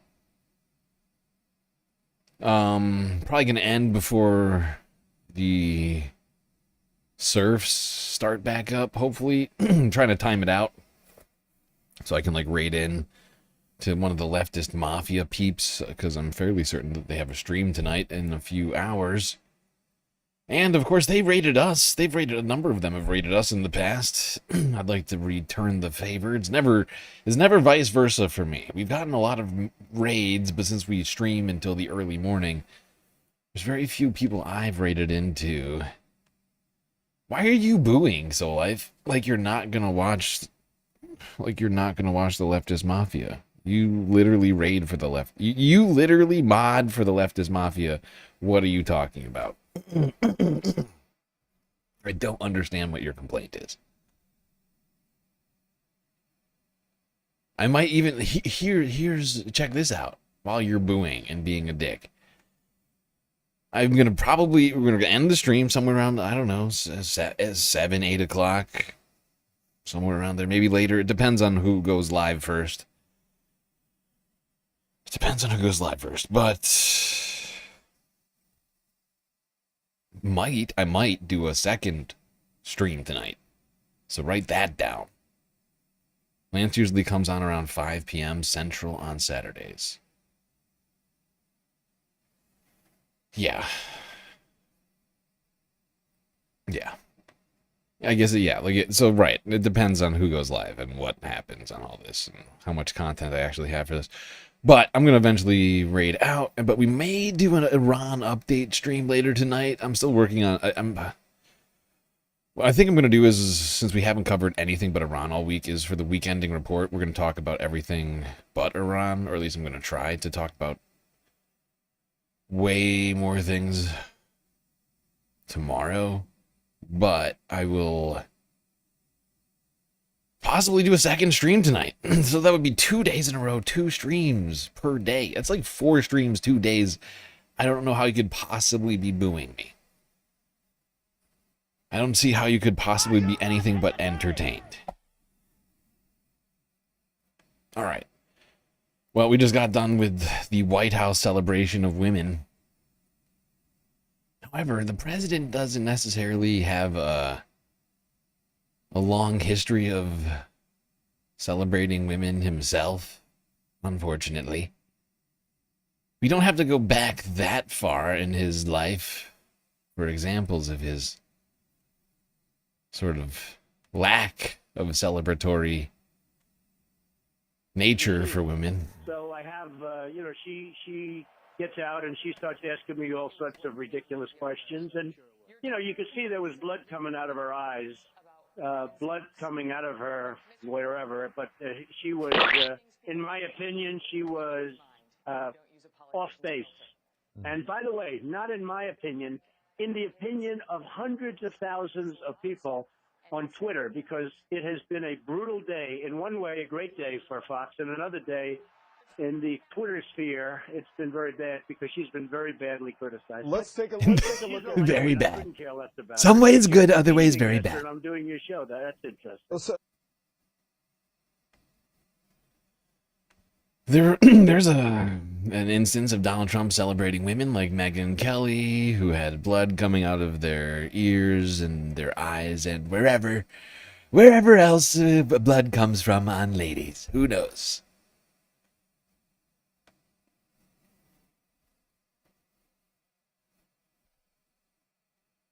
But really, I mean, that's just sort of par for the course at Trump International Golf Course. When Donald Trump questioned Hillary Clinton's stamina, she was ready, taking on Trump with his own alleged words about a Miss Universe contestant. He called this woman Miss Piggy. Then he called her Miss Housekeeping because she was Latina. How rude. Donald, she has a name. Where did you find her this? name Where is did you find Alicia this? Machado. Where did you find and it? she has become a U.S. citizen, and you can bet she's going to vote this November. Okay. Alicia Machado from Venezuela, winner of Trump's Miss Universe contest in 1996. With all the stressors after the event, Machado says she gained about 20 pounds. Trump claimed it was at least 40. That's when she says Trump publicly shamed her. The Clinton campaign had a highly produced ad ready to hit Trump. Me imponía mucho. Yo le tenía mucho miedo. This summer, Machado spoke of the names Trump called her, which Hillary Clinton had mentioned. Miss Housekeeping, Miss Piggy, Miss Eating Machine. Machado claims that not long after the 1996 It is so pageant, Trump fucked asked up. her into working out. He's such a piece of shit. How did this guy ever... it's insane. How is this our president? He's just a piece of shit. He's just always been a piece of shit his entire life. He's an unrepentant garbage human. Ah, God.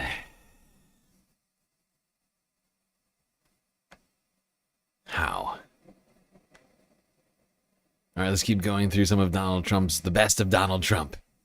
In Here's newly a released network we audio rarely from back go to. in I just couldn't- 2005, Donald Trump was caught on a hot mic while waiting to... I know we don't ever go to TYT, but I literally couldn't find another one in time. I was putting this together on the fly today, so forgive me. This In is from newly 10 released years audio ago. from back in 2005, Donald Trump was caught on a hot mic while waiting to appear on a soap opera. Now, a little spoiler alert for you before we roll this. When he doesn't know he's being recorded, it gets really weird. Let's listen. And she used to be great. She's still very beautiful. I moved on her, actually. You know, she was down in Palm Beach. I moved on her, and I failed. I'll admit it. Whoa. I did try and fuck her. She was married. It's huge news there. No, Nancy. No, this was... And I moved on her very heavily. In fact, I took her out furniture shopping. She wanted to get some furniture. I said, I'll show you where they have some nice furniture. I took out furniture. I moved on her like a bitch, but I couldn't get there. And she was married. And all of a sudden, I see her. She's now got the big phony tits and everything. She's totally changed her look. Jeez, your girl's hot as shit. In the purple. Whoa! Yes! Whoa! Yes, the Donald has scored! Whoa! Oh, my man! Wait, you gotta look at me when you get out. You're like, sets this up. That is very you give me the funny. thumbs Look up. at you. You are a You gotta put the thumbs up. You gotta get the thumbs up. Can't be too happy. else off first? Yeah, let me. It's very You funny. gotta give me the thumbs up. All right, you and I will walk there. Oh my god. Maybe it's a different one. Better not be the publicist. No, it's her. Yeah, that's her, with the gold. I better use some Tic Tacs just in case I start kissing her. You know, what am I attracted to beautiful? I just start kissing them. It's like a magnet. You just kiss. I don't even wait. And when you're a star, they let you do it. You can do anything. Whatever you want. Grab them by the pussy. You can do anything. Look at those legs. All I can see is the legs. No, it looks good. Oh, it looks good. You can do anything. You know, like crimes. Right to jail, right away. The guy should be in fucking jail. What a terrible person.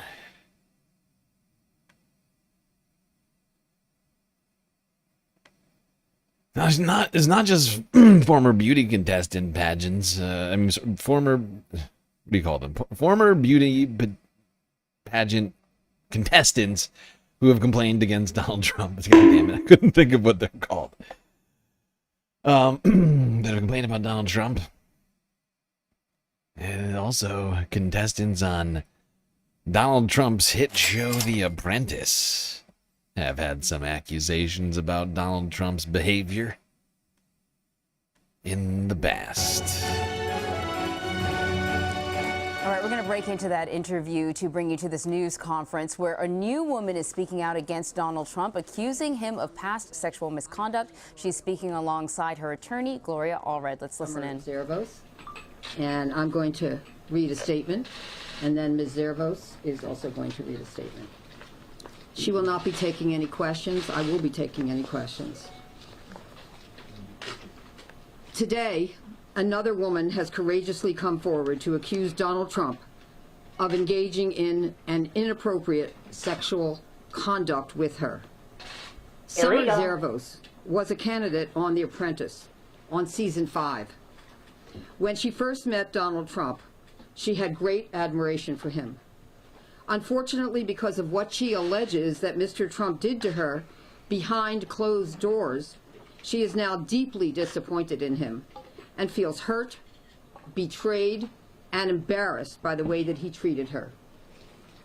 Many people ask why accusers are coming forward now to allege sexual misconduct by Mr. Trump. The answer is simple. Some may have held what they allege as a secret within them for many years. Some may have thought they would not be believed against what they thought would most likely be a complete denial by a rich, powerful celebrity. Some may have feared the wrath and retaliation of Mr. Trump and some of his supporters. Some may have thought that they were the only ones who were victimized. Good question, Dark Sparkle. This was from 9 years ago. This was live on CBS News Los Angeles. KTTV. Much of that changed when Mr. Trump's own words on the Access Hollywood tape broadcast last Friday described his assaults on women in obscene language that Mr. Trump later described as locker room talk. This language was shocking and disturbing to many women and to men. Even more troubling for many women after the broadcast of that tape was Mr. Trump's blanket denial in the debate that even though he had used those words, he had never engaged in the actions he had described. That denial, in my opinion, triggered what is happening now. For Summer Zervos, the Access Hollywood tape hit a nerve. She had not intended to come forward prior to hearing Mr. Trump's words on that tape. But after hearing Mr. Trump on it, she decided that it was her duty to speak out. Well, there you go. That was Summer Zervos and Gloria Allred press conference from 9 years ago. Coming out after that horrifying tape that we just got done listening to before it. Now it's time. Time for us to do something that we haven't done all week that, honestly, I've been wanting to do. And I felt now was perhaps the best time for me this week to talk about it. Maybe asking yourself, what would you want to talk about right now exactly, StreamLord? Are you still Jeffrey talking about Epstein? Jeffrey Epstein?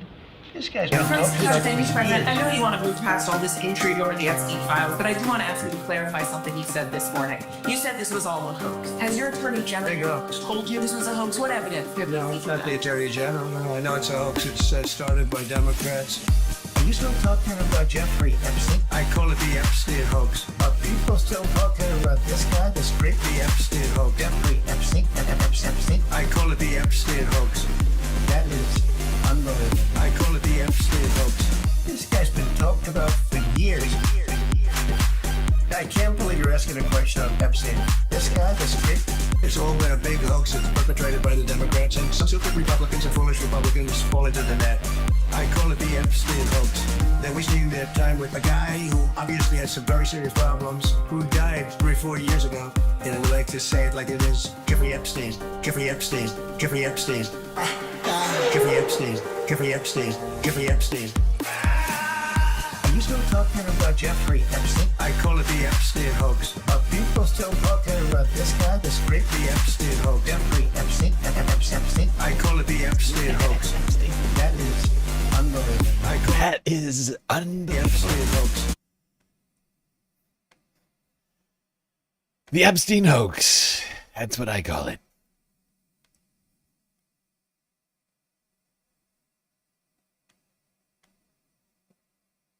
Topley, thank you for the follow over on Twitch. We continue to grow over on Twitch. Although it's been very quiet over there today. Probably because everyone's used to us streaming in the middle of the night. But like I said before, we're going to do a late night stream tonight, I think. I'll do another Iran frickin' update. Another one. I assume things will be happening more. I mean, I already have things for us to talk about on that, actually, as well as I'm sure there's going to be things to happen between now and then. I'll probably start around the time the leftist mafia is wrapping up. You know, galactic programming abounds. All right, let's go to CNN from Sunday. And talk about the latest Epstein files, tying Donald Trump to allegations of sexual assault. Newly released documents that were missing from the Epstein files contain serious, unverified allegations against President Trump. The Justice Department posted 3 FBI memos describing interviews with a woman who accuses both Jeffrey Epstein and President Trump of sexually assaulting her when she was a teenager. The White House calls the accusations completely baseless. CNN's Paula Reed is in Washington with the latest. And Paula, these were missing from earlier file releases, right?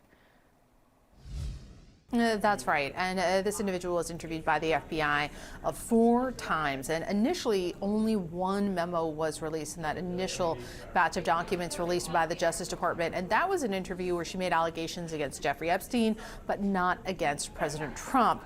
Now, yesterday, these additional summaries were released, and they detail the types of allegations that she made against President Trump, where she describes being introduced to him. She alleges that he asked everyone to leave the room and, quote, mentions something to the effect of, quote, let's teach you how little girls are supposed to be, and then describes an encounter where he pushes her head down to his penis and then told agents she bit Trump, who then allegedly struck her and said something like, get this little expletive the hell out of here. Now, in her third interview, she allegedly said that she was receiving threatening calls. And in her fourth interview, it's interesting, she told investigators that she was concerned about why she was even coming forward because the statute of limitations had passed. Now, Jesus. This is a horrifying fucking story.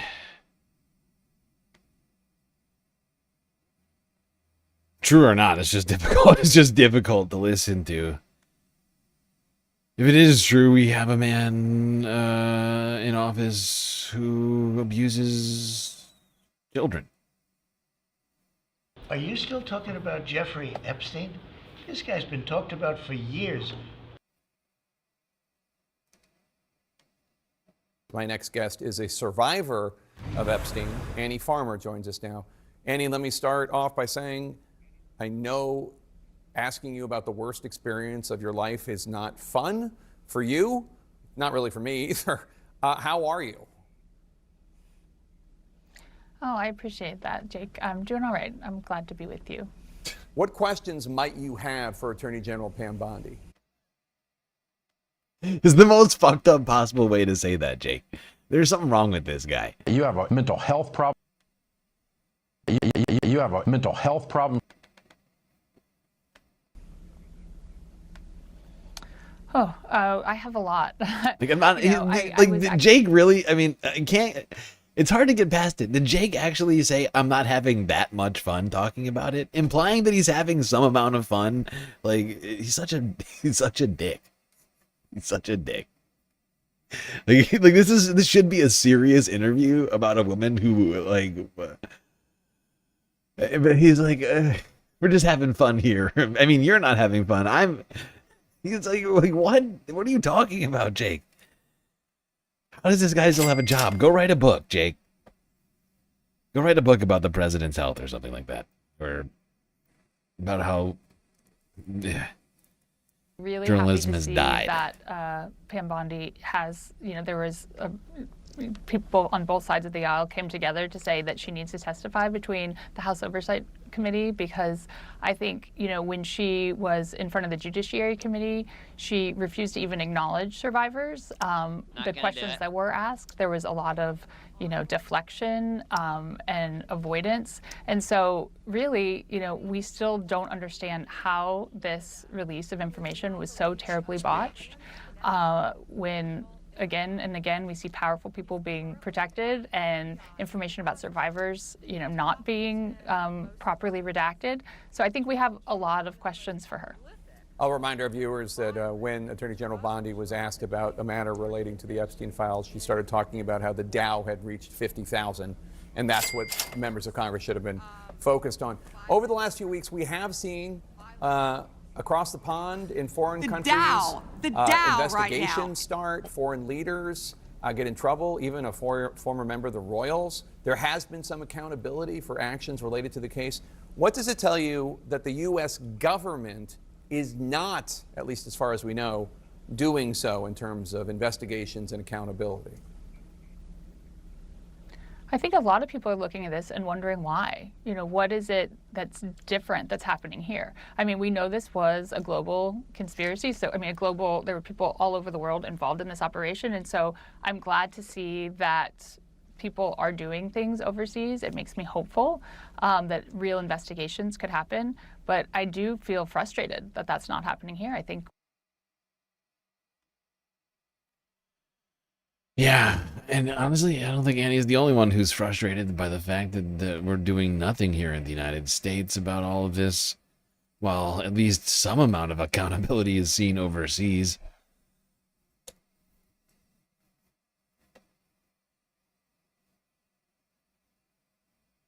But honestly, for there to be maximum accountability, even including overseas, the United States has to do its part. Like, actually do an investigation instead of a cover-up. because we're the ones with the files and all would have like all of the information. That's just the millions and millions and millions and millions and millions and millions of fucking documents and pictures and videos and whatever else the hell they have. Police reports, FBI statements, surveillance. Who knows? Who knows what they fucking have at this point? Could be anything.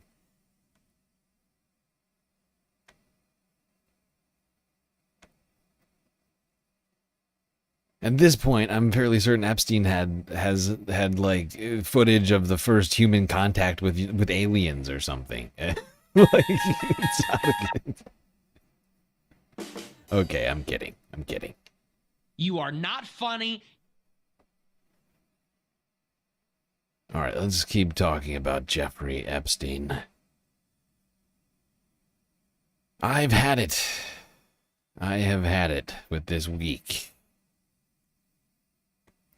In the middle of Trump's disastrous presidency, wherein he has led us into a wildly unpopular and very illegal war that the Democrats, four of them in particular, refused to vote against, the DOJ dropped some more information about the President of the United States and sexual abuse towards children. This keeps getting worse. The more that comes out in this Epstein case, the more you realized how compromised this administration is. Pop up the headline, Kylie. Forbes is reporting the Justice Department released more Epstein files Thursday that include allegations made by a woman accusing President Donald Trump of sexually abusing her when she was a minor. The DOJ said the files had not been released after they had been, quote, incorrectly coded as duplicative. Justice Department releases some missing Epstein files. So this is really, really, number one, disturbing. But number two, interesting that this got do you know what we're here dumped for? in the middle of all of the American and Israeli lies. Whoa. Raid out of the blue from someone by the name of James from the internet. I don't think I'm even familiar with your channel. Welcome in. Welcome in, James. And Jamesians. Whatever you call yourselves, viewers of James from the internet. Hope the stream was good. We're just celebrating women right now. We just got done watching the White House event with Donald and Melania. Be best. We're being best right now, and the best way to be best is by talking about some other things relating to women right now. That's the Epstein files. Are you still talking about Jeffrey Epstein? Thank you for the follows, Ponder Monkey. I see some redolent thought emotes in here. I think you've all found the right place. Propaganda and obfuscation about this very illegal war that they have gotten us into, where they are carpet bombing civilians, by the way. Pop up this next post, Kylie. Brian Allen reports, I have the FBI document, and he lists the case number, August 7th, 2019. A woman describes being introduced to Trump by Epstein at age 13 to 15. Trump cleared the room, and he said, and this is really disturbing, let me teach you how little girls are supposed to be. She fought back, and he struck her. She told the... Okay, since we just listened to this harrowing story, I'm not gonna make us listen to it again. It's just so disturbing. I can't do it again. I'm sorry, especially for those of you who just tuned in. But it's just so gross. You could pause it if you want to know what is said in this. You can pause it right now and just read the transcript. But I just don't want to hear it again. It's offensive to my ears. Files dropped. So, viewer, as the Epstein, it's law now. All of this has to be released. Every time there's a dump, it gets worse and worse. We find out that almost everybody in his administration, all of the billionaires and oligarchs that have bent the knee to this man, are in the Epstein files, that they're all linked. And then right before this comes out, He colludes with war criminal and homicidal maniac Benjamin Netanyahu to bomb Iran. It's stunning. It's absolutely stunning. The lack of moral clarity in the opposition party. Now, some of them, like Ro Khanna and others, have rock solid moral clarity, but I'm talking about the leadership. We have a adjudicated rapist, a con man, an insurrectionist, a criminal that is president of the United States. And just when you think it can't get worse for him, it gets way worse. And so that he can distract from all of this, he starts a war with Iran. And now he's demanding that the president of Iran let Bibi off the hook. Pardon Benjamin Netanyahu. Yep, that's what we've been saying all week, really for the last 2 weeks now. This whole Iran war is just a way to get everybody to stop talking about those Jeffrey Epstein files. Operation Epstein Fury. Thank you, whichever mod just gave a shout out to James there. By the way, what were you guys talking about over there, James? I should follow you.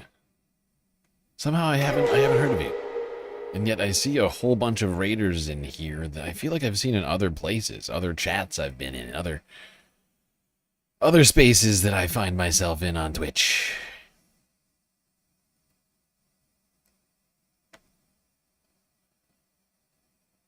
Damn, we got like 200 people watching right now across the galactic tri-stream. That's right. By the way, if you're on YouTube, go follow us on Twitch. If you're on Twitch, don't forget we've got a YouTube channel where we're streaming 2 times. That's right. 1, 2, horizontal and vertical stream on YouTube.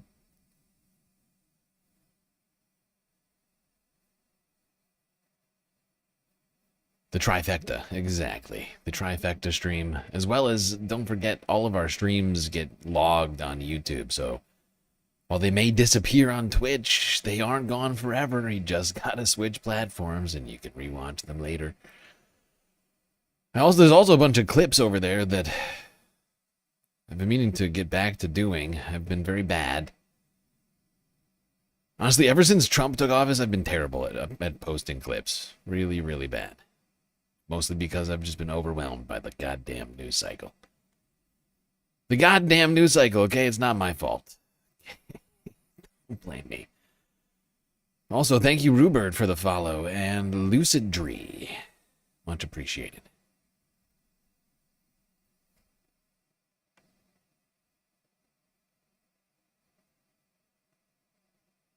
Good to have you folks here. We've been making some strides on Twitch.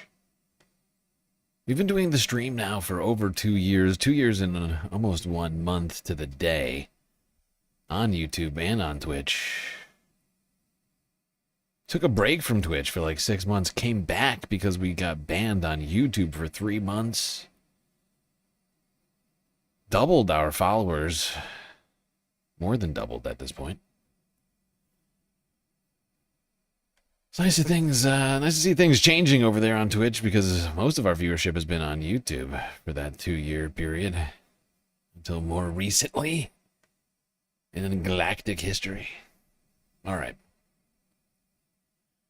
We are going to keep talking about Jeffrey Epstein and the Epstein files. Jeffrey Epstein? This guy's been talked about for years. And we honestly do not go to this place for much other than on-the-ground coverage.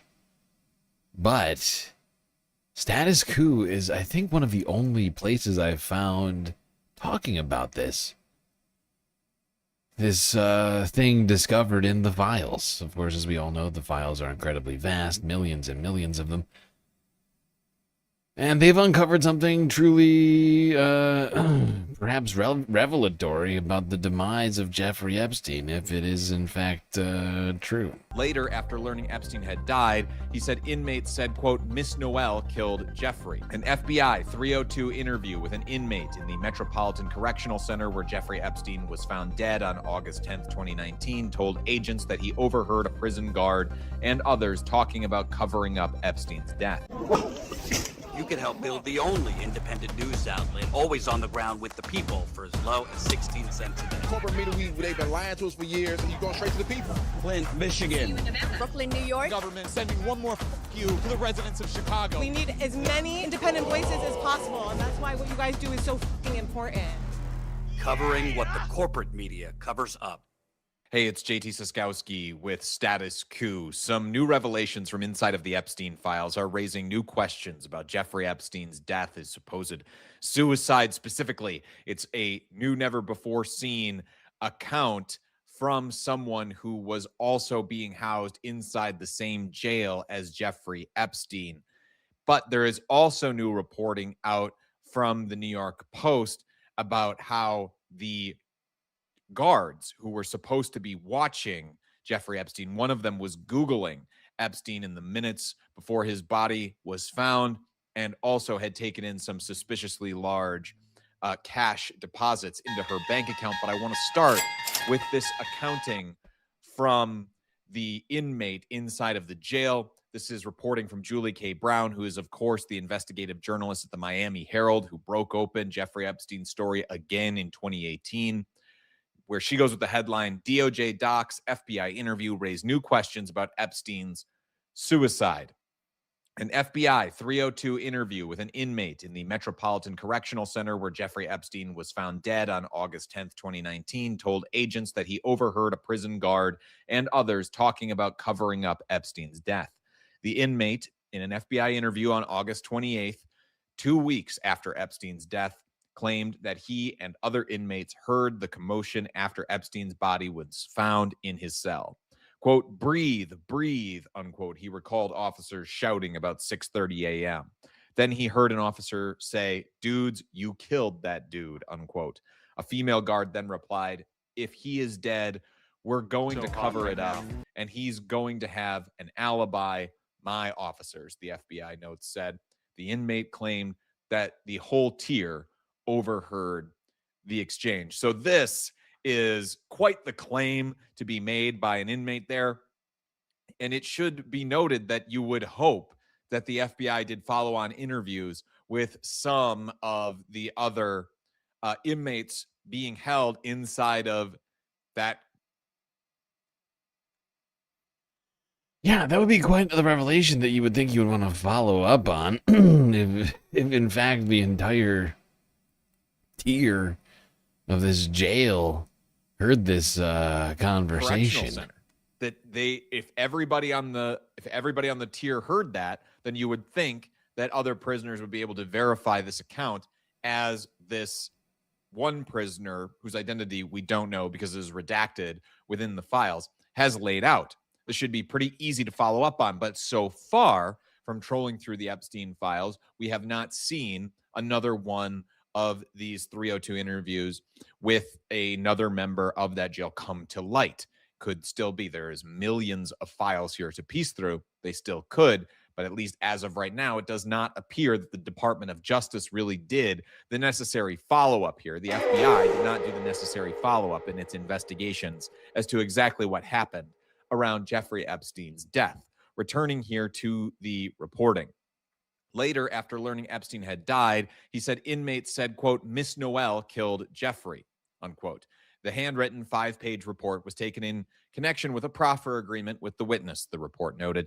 The name of the inmate is redacted from the report, and this is the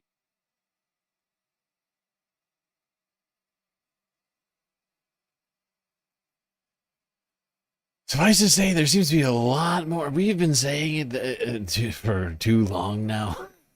I felt like a complete conspiracy theorist. That's why we need this tinfoil hat. But the fact is it seems like some of these things I've said about the circumstances around Jeffrey Epstein's death just didn't make very much sense. And now with more revelations like the ones in the status quo video, lead me to think that I may be onto something with all of that. Oh, and thank you for the follow over on Twitch to Alexi Mero. Much appreciated.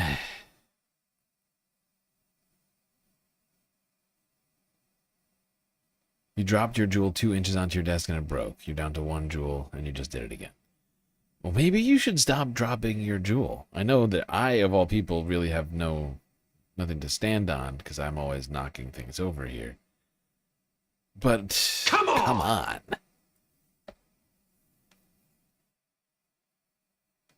Come on, buddy.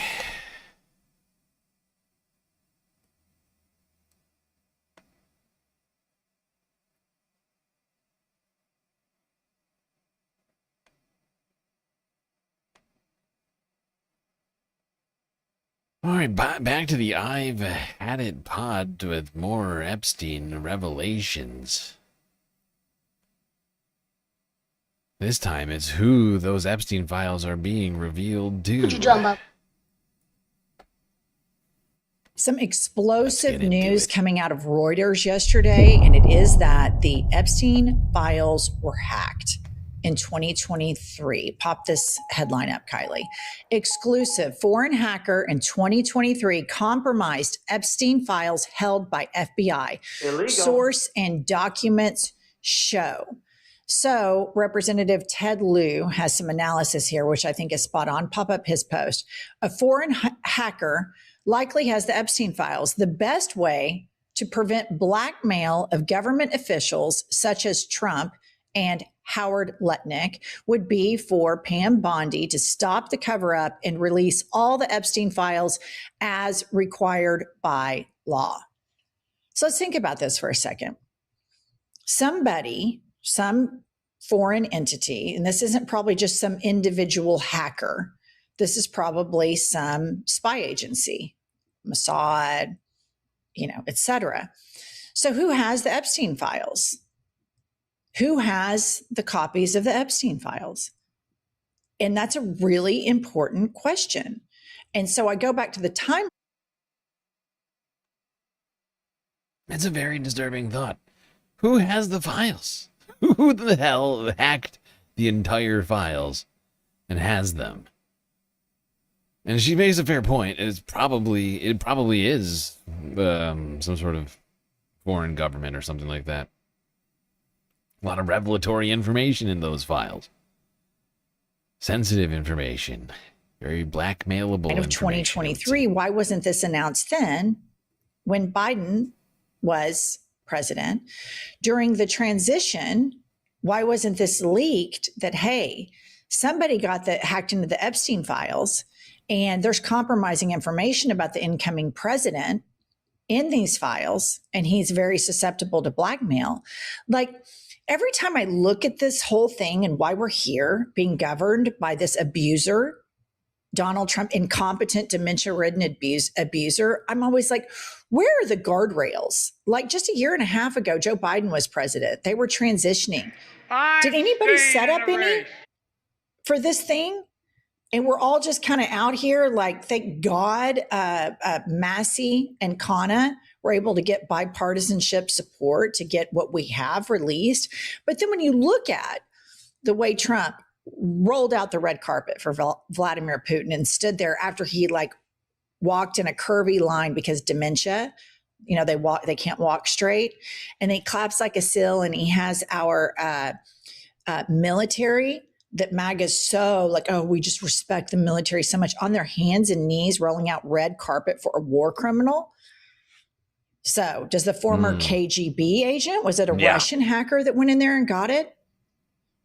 Was it Mossad? Or one could argue that Jeffrey Epstein, a lot of people argue that he was a Mossad agent, that Israel already has all of them. Yeah, but I mean, around here, we don't believe that. At least this is what I've been saying about Jeffrey Epstein is that he was not an agent. He was an independent actor, if you will, right? Did he work with Mossad? Almost definitely. I think he was working with multiple intelligence agencies, including the KGB, Mossad, and then anybody who was willing to pay him for his intelligence services, whatever it might be. Running honeypots, who knows?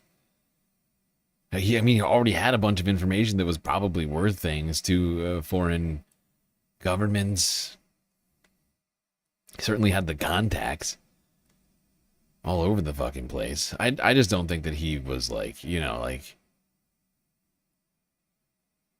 wasn't an agent, right? Like he wasn't like sitting behind a computer somewhere, like doing intelligence. That was not him. He was not that guy. And I don't think he ever, did, right? I think it was just a matter of him being a power player who had all of these like high-level government contacts and all of these powerful people around him and all of this money. So this is just really, really stunning, but it makes me question if we ever get power back. It's not only grilling all of these criminals surrounding Donald Trump, every single one of them, but also grilling the Biden FBI and DOJ and transition team that we're just now finding out about this in 2026 is utter insanity. Was Congress briefed that the incoming president of the United States, somebody had compromising information on him? It's just a complete security lapse from Democrats to Republicans, top to bottom, and all roads lead.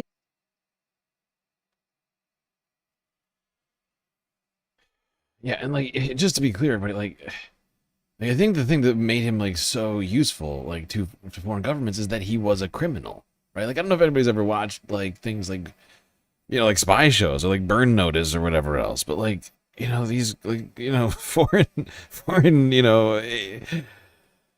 governments in general are doing crimes in a clandestine way all the time, or they're enlisting people who they can get to do crimes for them in clandestine ways that they can, sort of do a hands-off sort of thing with, right? Be like, oh, that wasn't us, that was this guy. This guy was doing the sex cabal ring to entrap people for information.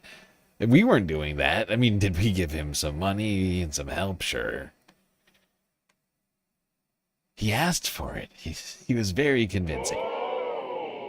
No matter which party's in power, rich people get off the hook. And so now we have this embarrassing, compromised individual that is a convicted felon, a con artist, dumber than a box of hot rocks, a world-class cheater, and a lying Christian. It's just the only people that support this man are white evangelical Christians, because it's the most co-opted, emotionally stunted, unevolved group in all of the Western world. I'm not even going to just say the United States. I'm going to say all of the Western world. And then I might even expand it to say all of the Eastern world. Because after this whole Iran thing, of course, he riles up all the rapture preppers into the Oval, and they lay hands on him and they start doing a bunch of tongue talking and all this crazy ass shit, right? And the majority of Americans look at this stuff like it's crazy, and the rest of the world looks at it even crazier. Pop this up. The Chinese are openly mocking Trump's White House prayer sessions. Okay, all right. Moving on from this one. Burn Notice was a pretty good show, mainly because of Bruce Campbell. Wait, which one's Bruce Campbell? Is that Sam Axe? The main guy, Michael. I should be able to remember this because he says it 1,000 times at the beginning of every show. But the main character, that guy can actually kick your ass in real life. Look it up. He's like a 20-year, like martial. He like did like martial arts for like 20 years or something. He's like, like it's a long list of martial arts that he supposedly studied. Was it Sam X?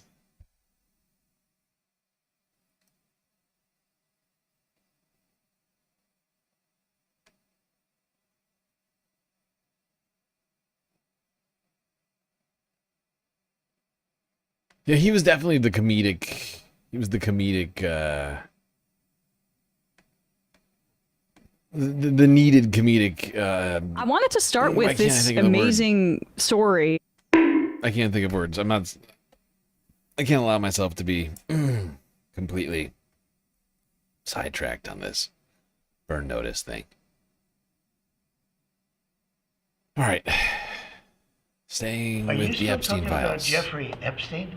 This guy's been talked about I for wanted to years. start with this amazing story that Dropsite has that you and Murtaza Hussein have written. I mean, well, we could rant about how the mainstream press is deliberately ignoring the most important elements of the Epstein files, and they're just focused on the salaciousness of certain allegations, if anything. But your story at Dropsite is entitled "The Israeli Government Installed and Maintained Security System at Epstein Apartment." Tell us about your reporting on this and what you and Murtaza found. Just more of nothing to see here. Yep. It would be funny if they did start including just seeding their articles with some of this or mentioning it in cable news, and then trying to explain how that fits into everything that they've told their audience, up to that point.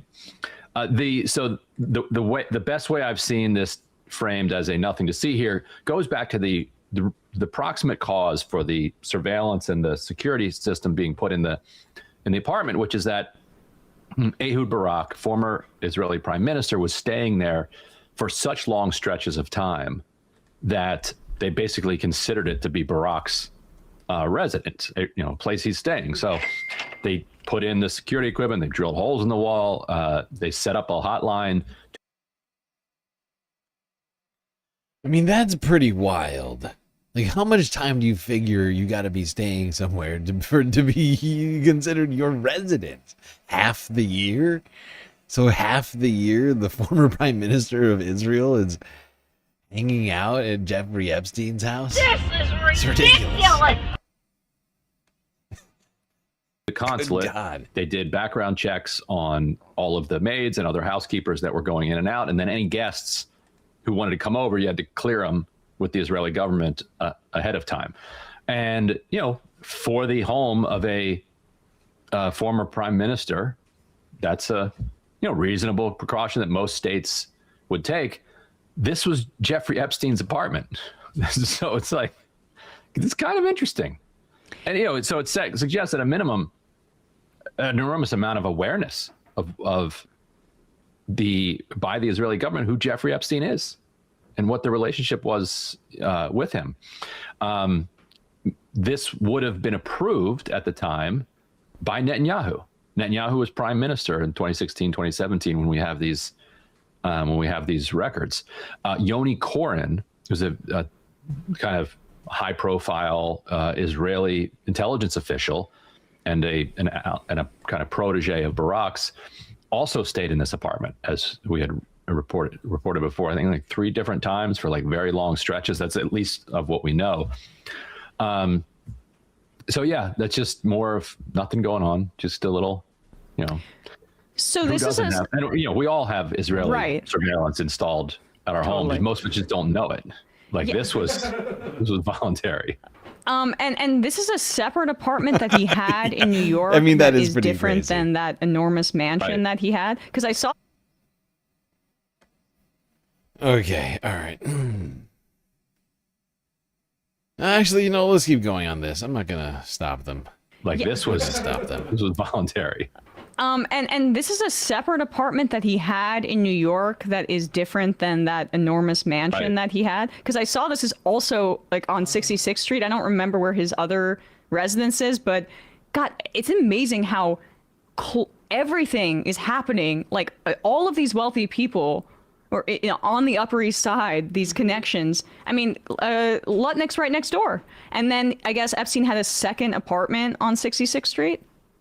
Yeah, this was, and a lot of it was legally owned by Mark Epstein, but it was controlled by his brother, but it was controlled by Jeffrey Epstein. Mark appears to own or a development company of his appeared to own like 2/3 of this building or something like that.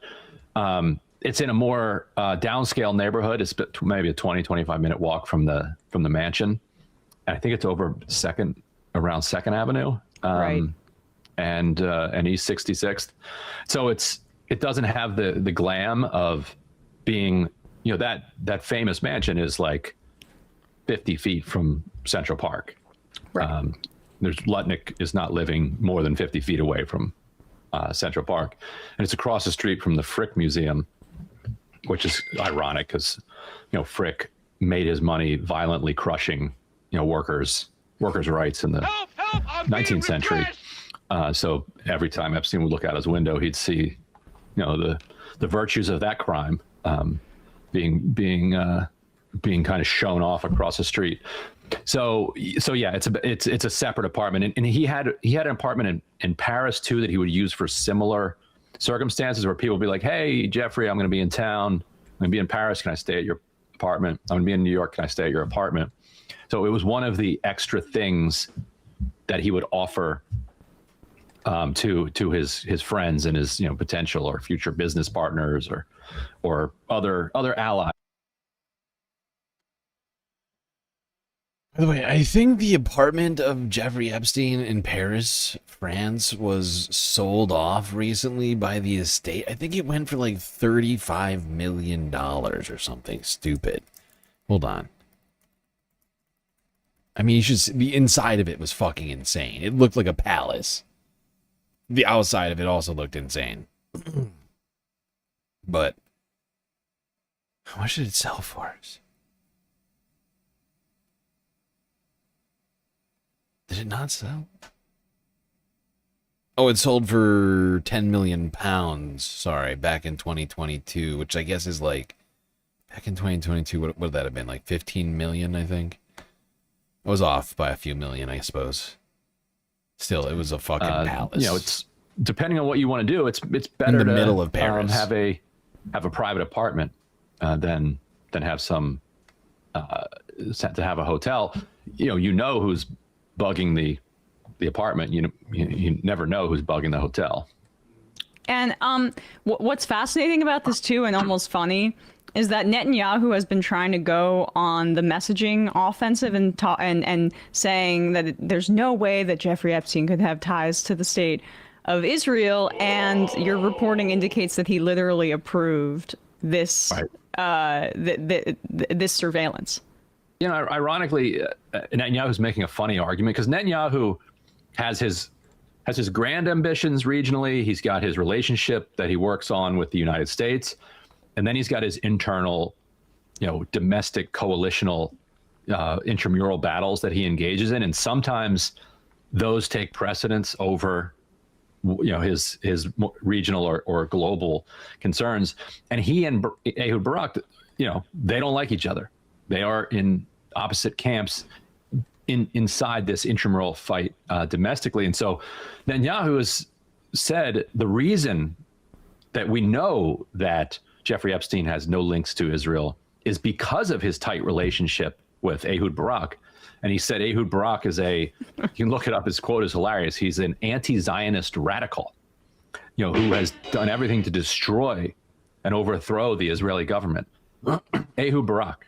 So weren't there conversations that recordings about was it Barak that was talking about hello kitty that was talking oh my goodness about the cat has taken over the stream. We were talking about sex crimes, but look at this cat.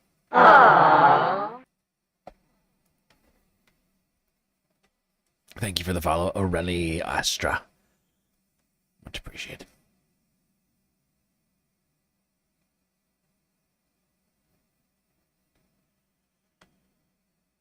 All right.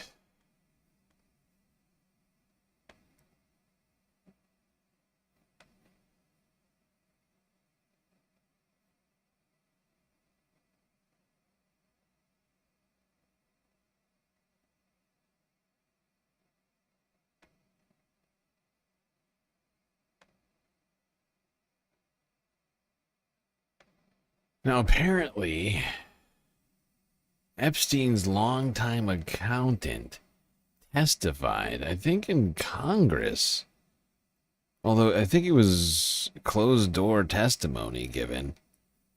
Here's Eyewitness News ABC 7 New York from 5 hours ago. On this story... Jeffrey Epstein's longtime accountant was on Capitol Hill yesterday. He testified before lawmakers as a key witness in the investigation. Richard Kahn claims that he was not aware of the things Epstein did to women and girls. Here's ABC's Jay O'Brien. Hi there, Lauren, Pedro, and Danny. Lawmakers are zeroing in on Jeffrey Epstein's inner circle, deposing his former accountant from... Are you still talking about Jeffrey Epstein? This guy's been talked about for years. Red flags while working for Epstein. This morning, Richard Kahn, who He saw no red flags.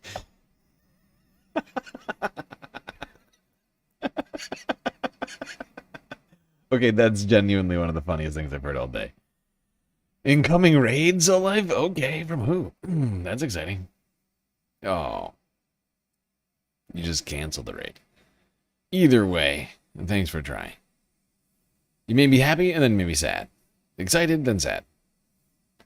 It's really playing with my emotions over here. But that was let's say that one more time. Jeffrey Epstein's inner circle, deposing his former accountant for more than 6 hours yesterday, who told the House Oversight Committee he saw no red flags while working for Epstein.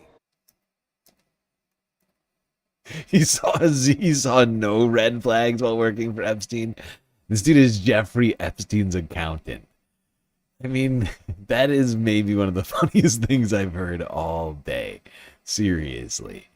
No red flags, nothing. Jeffrey Epstein was like withdrawing like hundreds of thousands of... In fact, I think he was, if I recall correctly, like over his life, like throughout his crimes, I think it's alleged that he took out like over $1 billion in cash. Just think about that for a second. How does that not raise a red flag as an accountant? Yeah, so what are you doing with the $1 billion in cash you've been just playing around with?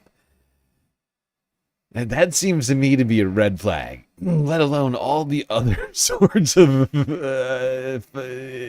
financial decisions he was making. I mean, this guy was committing a litany of crimes, financial and otherwise. How you could be his accountant and not see any red flags, you'd have to be literally blind. You would have to be Helen Keller. Even I'm pretty sure she would have done a better job than that. Even Helen would have known something was up. Richard Kahn, who watched over Jeffrey Epstein's money for more than a decade, testifying behind closed doors about the convicted sex offender's complex financial web. I think everyone in America has questions about how Epstein was able to accumulate so much wealth. In his opening statement, Kahn telling the committee he was not aware of the terrible and unforgivable things that Epstein did to women and girls. This guy just didn't know about anything. No red flags, no crimes. Fascinating.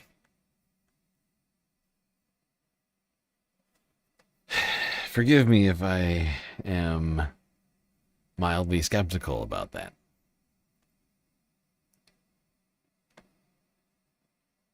All right. Well, to wrap this all up, I figured we would actually try and celebrate women a little bit. Since it was International Women's Day earlier this week, Monday. Epstein was apparently... Across the world and here in Minnesota on this International Women's Day, marches were held to support women's rights and sexism and speak out. In Minneapolis, one of the many ways to honor the day, a female-led art market. What? Here's Frankie McLister. Inside a historical St. Anthony, Maine venue. It's all women artists. A room full of nearly 65 of them. It's inspiring. It's fun. It's nice to get the feedback. It's nice to see the smiles on everybody's faces. It feels really good to get out and see people and kind of like have that camaraderie. Camaraderie that brought unity. 90% of the people who have come through here are women between the ages of about 20 to 80. And that's very atypical for shows. It's usually about, probably like 50% men, 50% women. So you might be wondering, why March 8th? Well, the United Nations says it's all according to how women responded and moved during the Russian Revolution in 1917. A hug to every woman that is here today. At Powderhorn Park, a large group gathered and hit city streets, using loud voices, expressing strong opinions. And Minnesotans' reasonings for recognizing the day spread far and wide. It's been pretty heavy the last few months, and so having two daughters and raising them in the current situation, I just want to make sure that they know that they're cherished and appreciated as much as anybody else.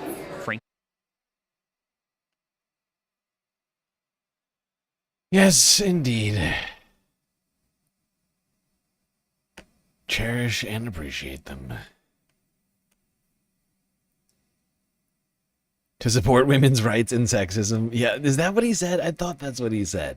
I didn't want to interrupt the I didn't want to interrupt it for that, but I'm glad somebody pointed that out, because I too was like, wait, did he just say to support women's rights and sexism? It can't possibly be right. Who wrote this copy?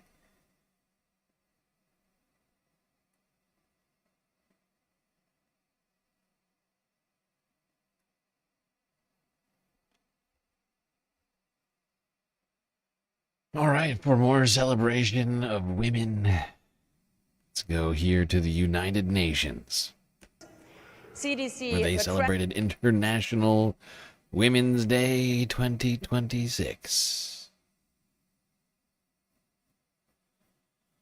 Let's do it. Please welcome our MC, Emmy Award-winning ABC television eyewitness news anchor, activist, advocate, and cherished supporter of UN Women, Sade Baruenwa.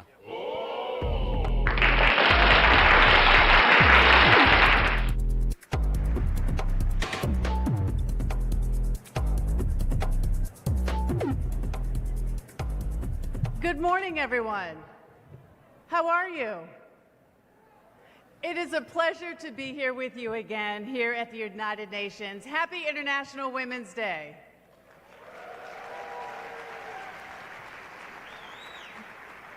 I love all of the energy in the room and hearing all the women come here and talk about how important today is, and it really is important for us in so many ways. Your Excellencies, distinguished guests, friends, and those of you who are joining us from around the world. On this International Women's Day, we gather at a crossroads for the future of women's rights, gender equality, and the empowerment of women and girls.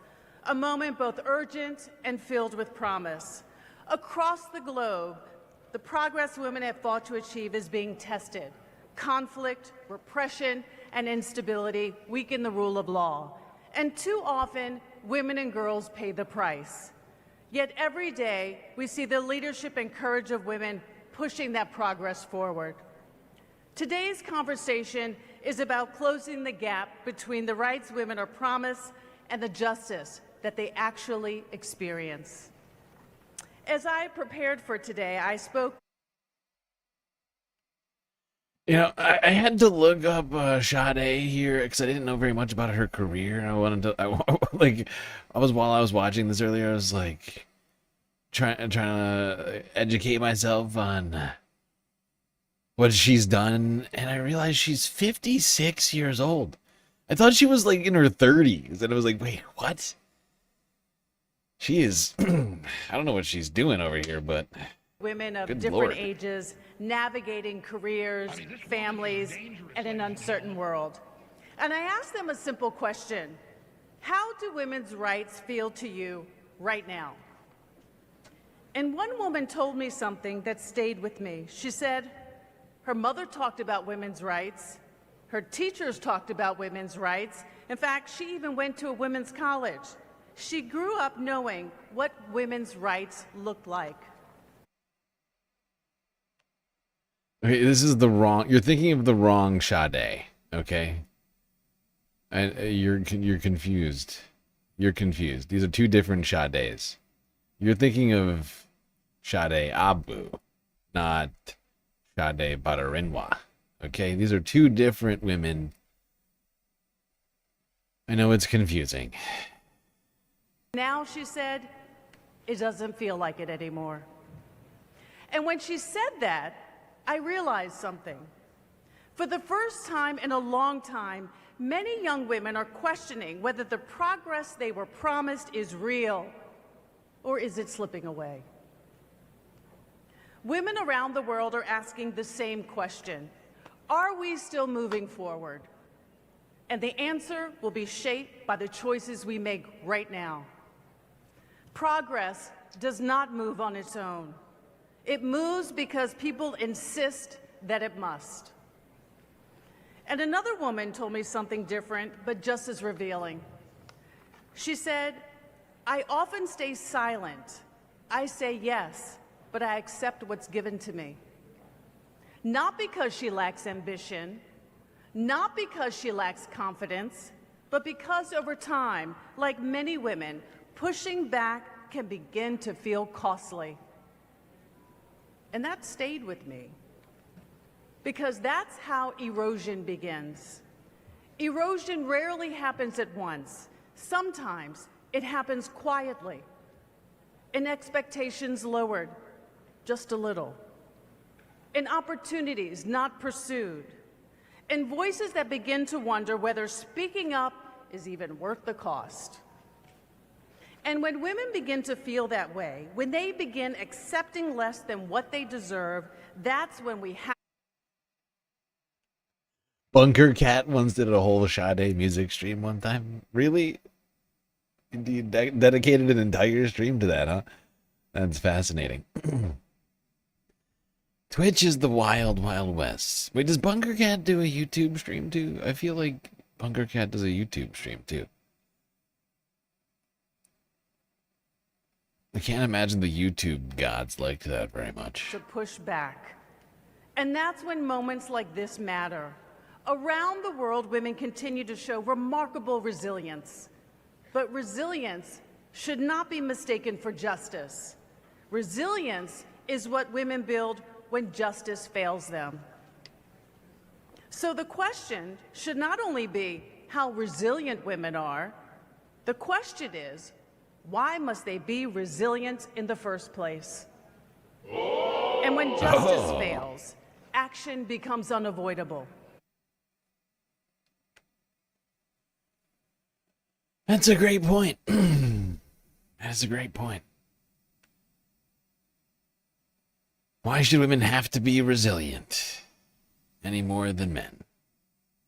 That's a good question. Action does not only belong to governments or to courtrooms.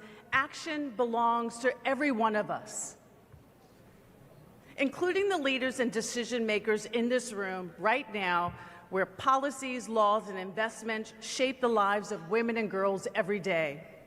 What you do determines whether opportunity expands or contracts, whether a mother can build a better life for herself and her children. So today, we will hear from people who show us what action looks like in the real world, what's happening on the ground. We will hear about the courage of a 15-year-old girl who lived where girls were not meant to go to school. And yet, every morning, she boarded her school bus. Every morning, she chose education. She chose courage. Until one day, a gunman boarded that bus. And he asked a chilling question. Who is Malala? And then he fired. The young girl they tried to silence survived and used her voice to champion the education of girls around the world. You know who I'm talking about, Malala Yousafzai, and she is here with us today.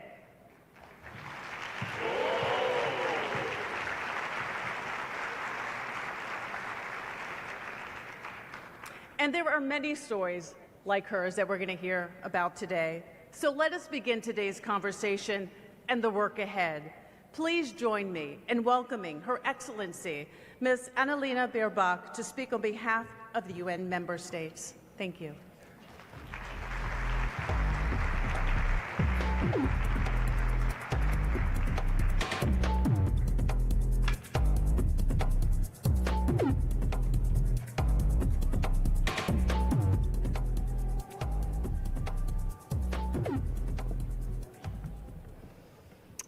Good morning. Dear Executive Director of UN Women, Bahous, CDC Rattray, ministers, excellencies, goodwill ambassadors, especially ladies and girls all around the world. We have heard it all. When a woman raises her voice, she's too emotional. When she stands her ground, she's difficult. When she leads, she's too ambitious. If she wears dark suits, they whisper, "Why does she always look like a man?" But oh my gosh, if she shows up in colorful dresses and high heels. When women lead nations through crises, they are lucky. Yet, if they stumble, it becomes the biggest crisis on earth. Yes, we have heard it all, as have generations of women before us. Even more directly, and with this tone, you act like a woman, you run like a girl, as if it is something to be ashamed of. Yes, yet history has proved otherwise. The facts are crystal clear. We don't have to negotiate them again. When girls remain in school, economies grow all over the world.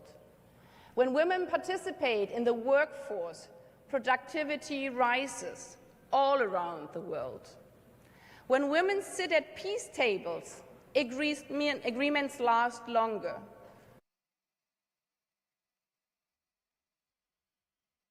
Thank you, Danny by the Sea, for the follow on Twitch. Much appreciated. All around the world. When women lead institutions, they are more resilient. So ladies, it's time to flip the narrative. Today we are reclaiming like a woman, boldly and proudly. As sports star Serena Williams once said, "You call us crazy, we'll show you what crazy can do." Win like a woman, lead like a woman, change like a woman. Especially in the midst of backlash, when it can feel as though we are forced to fight the same old battles again and again.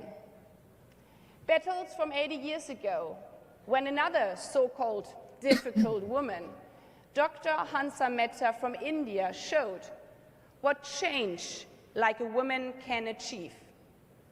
By insisting to change one single word in the Universal Declaration of Human Rights.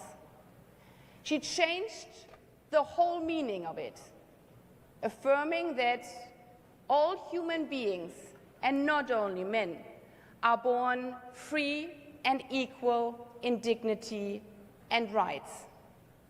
So, dear excellencies, especially dear girls out there, next time they tell you again that gender-sensitive language or standing up for your reproductive rights is something so-called woke, resist like a woman, resist like Hansa Mehta, and remind them that women's rights are nothing new, but have been embedded in the DNA of this institution from the very beginning.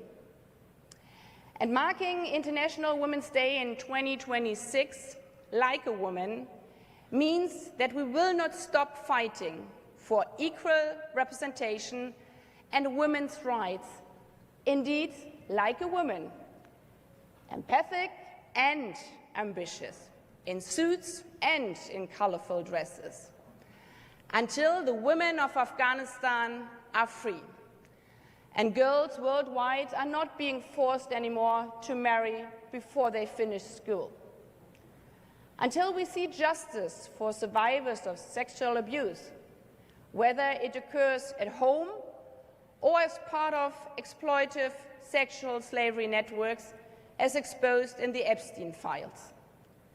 Until women are equally paid and represented, whether in newsrooms, in boardrooms, in governments, and yes, at the helm of this institution, our United Nations.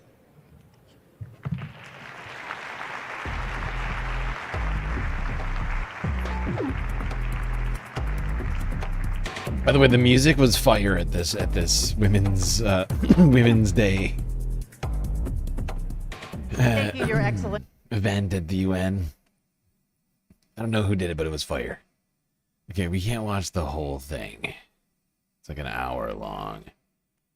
And I think, I mean, at some point soon, leftist mafia people are going to start going, although I don't see any of them yet.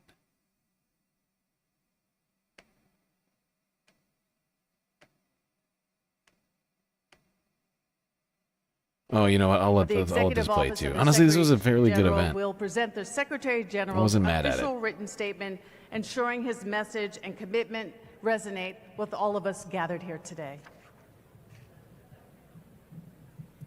Women's rights are human rights, and investing in women and girls is one of the Surfs is surest live? ways. No, they're not. Is Surfs live? I mean, honestly, it's not going to end the stream for me just because he's live. I'm just, I haven't seen anybody go live yet. I've been watching. Are you sure he's live, or are Make you the world imagining a better place? When women are involved in negotiating peace, agreements last longer. Women in tech make digital tools more inclusive. Women in government are more likely to pass climate-friendly policies.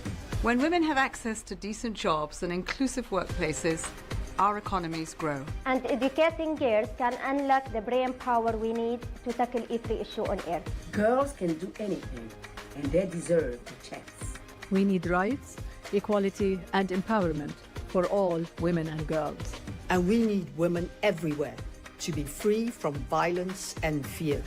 In sport, in politics, in peace and peacemaking, in healthcare, in science, and in the stories we tell on screen. Just look at the young women leading climate movement across the globe. Women and girls are claiming their power. When we invest in women, in girls, life gets better for men and boys too. Life gets better for people with disabilities. For care. I love how they gotta get that in there. Boys too. Hey, guy. Just in case there's any men listening, look, if we make things better for women, it'll be better for you too. Oh, fascinating. I'm listening.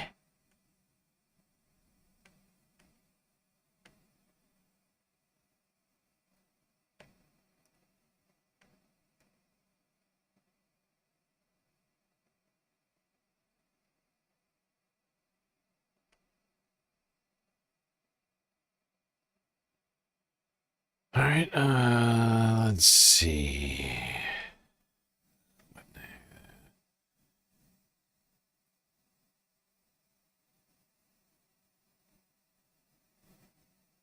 Well, taking action for justice requires us to be fearless. In a world where we often see indifference to discrimination, notable women demonstrate leadership through fearlessly advocating for their principles. As we honor the spirit of International Women's Day, let's recognize those who make justice their mission, who never step back. And now, it is my honor to introduce Grammy Award-winning singer-songwriter, actress, and mental health advocate, oh, you guys are in for a treat, who many of you may have recently seen on Broadway, Michelle Williams, whose performance of her song Fearless really captures this spirit. Michelle.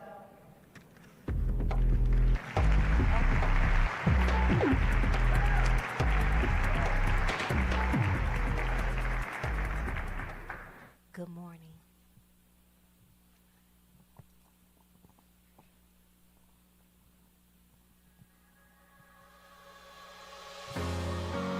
Life is a runaway, running out every day. You can take a bow, or you can love it anyhow. I know you're scared of heights, but take the jump anyway. And you won't regret it, no, 'cause there's a passion moving at the speed of light. We're fighting the challenge of troubles deep inside. Every nation standing side by side, who don't mind giving with the best of life. 'Cause I'm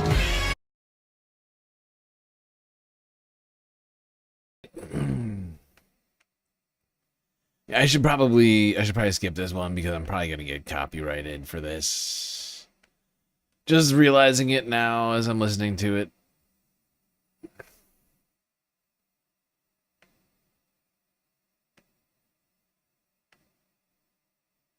But we will let her speak. You have to be fearless to sing at 9 in the morning. You also have to be fearless. You're dressed up, you're looking good. Some of you probably are what we would call jet lagged, but you are here, and I am just really, truly humbled. So again, good morning. Thank you to UN Women, UN Foundation, and all of you here in this incredible assembly. And thank you so much for giving me the opportunity to be here today. We are all here for one purpose, to elevate, defend, and advance the rights of all girls and women everywhere. I believe, and I've experienced this, I know that perfect love casts out all fear. That's the song I just performed. It's all about that. To rise above the fear, to stand for what is right despite all the reasons to be fearful. I am truly, again, humbled to stand here with you today. I was raised in Rockford, Illinois, by a strong woman. She told me when I was younger, these are her words verbatim, "You come from a strong lineage of women." And as I look back on that statement, I realize it's a privilege, but I also realize how it's also threatening. But girls must be told about their strength, and their strength needs to be encouraged and celebrated. Our world could be so much better and further along if people realize and accept that women and girls are capable of many, many things. Sorry, fellas, but sometimes we also do things better. Just love y'all. I love you a lot. Aww. As Seema Bahous, Executive Director of UN Women, says, "This is not the moment to pull back. It is the moment to step forward. UN Women will continue to push for progress." Thank you so much.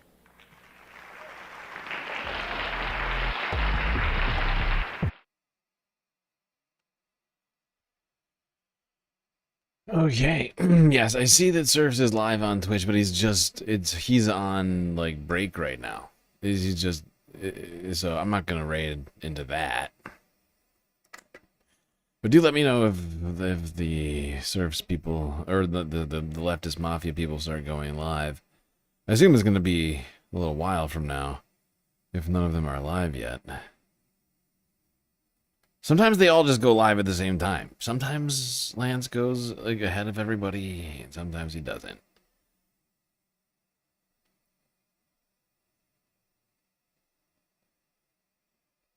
By the way, Space Fams, how are you all? How are you all holding up? Good, I hope. You're doing good. Oh, so Lance did go live finally on YouTube. Okay, well then I'm gonna skip ahead a little bit on this.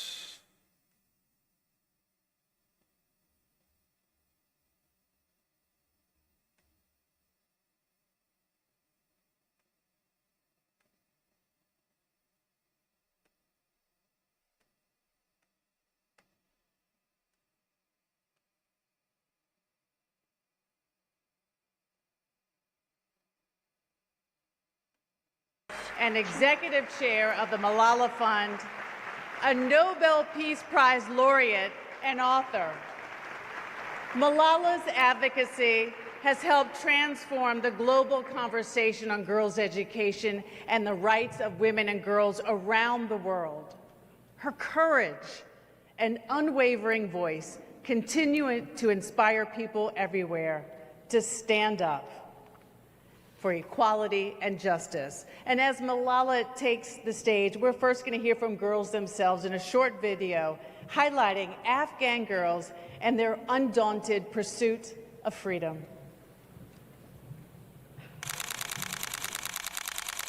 For me, freedom means waking up every day and being able to move towards my dream without fear. I decided that I would not let fear dictate my future. It is the right to walk outside without fear, to learn without barriers. It means being able to continue my education. First opened my book, despite the threats and fears, I felt the power within me. My dream is to bring the light of education into every single home in Afghanistan.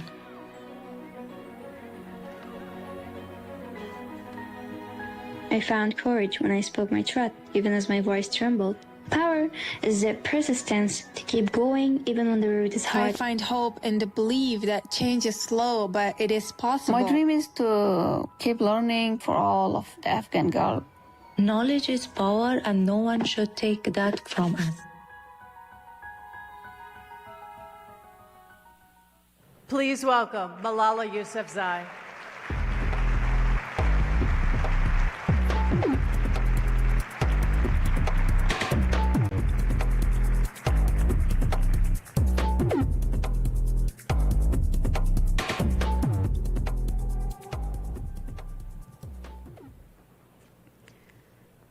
Thank you to the panelists, to the member state representatives, and to the advocates gathered here today. 13 years ago, I first spoke in this hall. I have stood here before you many times since then, urging leaders to take action for girls around the world. For a long time, I believed that my voice could make a difference, that things would change. But today, I stand here heartbroken. Never have I seen so many children suffering from war and violence, injured and dying at the hands of unaccountable leaders. I am devastated for families in Iran whose daughters left for school and did not return home. For parents in Gaza who buried their children beneath the rubble of their classrooms. For Afghan girls living under the brutal Taliban regime for nearly 5 years. You will be hearing a lot this week about access to justice. But true justice does not defend the humanity of children in one place and ignore it in another. It is not selectively applied. It does not claim that our rights are dependent on where we were born or what is politically safe for the people in this room.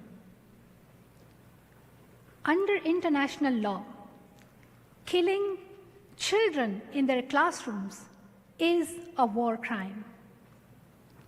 When civilians are deprived of food, water, medicine, and shelter, the law obligates states to act. Looking around the world today, we must ask ourselves why justice is privilege. We must ask ourselves why justice is a privilege extended to some and withheld from others. Why is it wide enough to reach to girls in Minab, Jabalia, or Kandahar? Globally, we are witnessing a backlash against women and girls. These women and girls have fought for generations to gain their rights. And nowhere is that more evident than Afghanistan.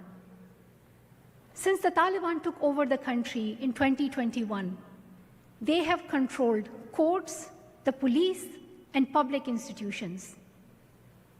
And they have used their power to abuse women and girls. Girls cannot go to secondary school or university. Women cannot go to work, leave their homes without a male chaperone, or even speak in public. The list goes on and on. No sports, no nail polish, no singing, no reciting poetry. Women and girls cannot be treated by a male doctor and are not allowed to train to become doctors themselves. In Afghanistan today, it is legal for a man to beat his wife or daughter. I recently spoke on the phone with an Afghan girl. When I go to my room and read a book, she said, it feels like I am defying the Taliban. She is one of the millions for whom simply existing has become an act of courage. For nearly 5 years now, the Taliban have been erasing women and girls from public life.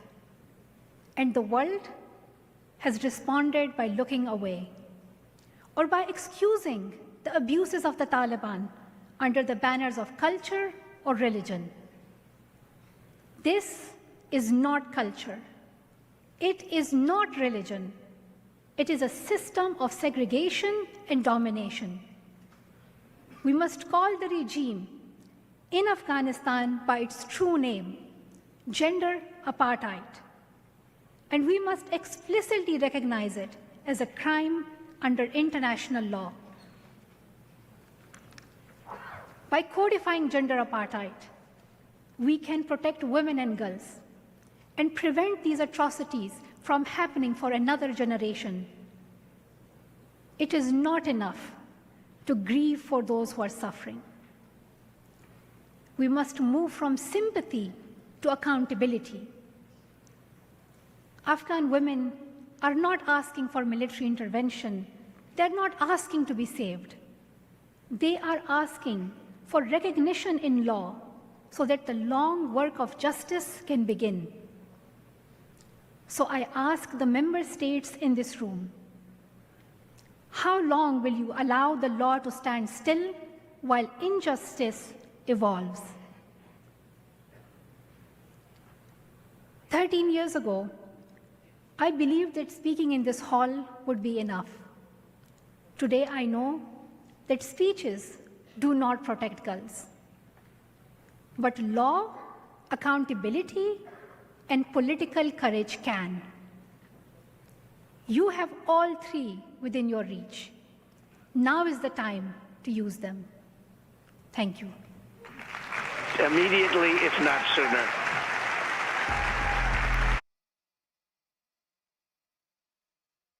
Okay, well, there we go. Malala. Oh, shit. Yousafzai. Speaking there at the UN. International Women's Day 2026.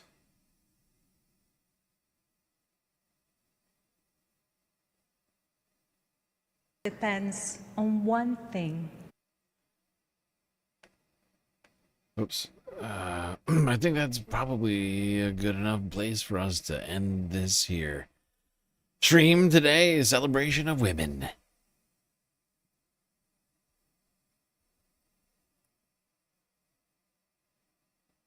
Fairly certain we didn't do a good enough job, but it was rather impromptu. Some stuff that I had planned for later this week, combined with some other things. I don't know. It was done on the fly, but we did it. And I'm feeling okay about it.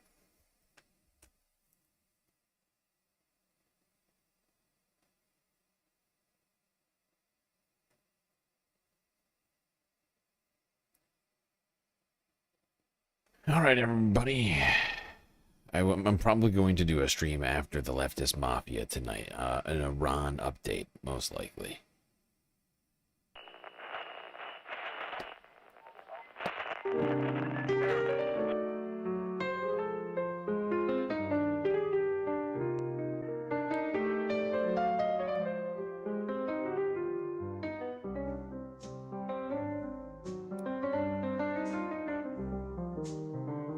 Well, we got through another stream. Not that long and really not that difficult, but thankfully we had each other to get through it. So I see you next. You stay classy, Galactic Stream Nation.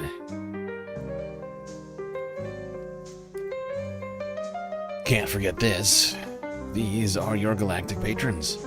Gabby, Goth Dogs, Aaron W, Schmegley, PB, Midi, Afroponics, Narwhal by Nature, Interplanet Janet, Godcat, Robot Cat, Disco Wolf, Galley Braiding, Sammy, Geodragon, The Anti-Corporatist, Obsessive Audio, Moanoa, Nadia, Choki, Skelts, Selena, Omega Star, Sasha G, Pitchforks Dragon, Vincent Morales, Donald James X, Evan from Portland, Lovely Pariah,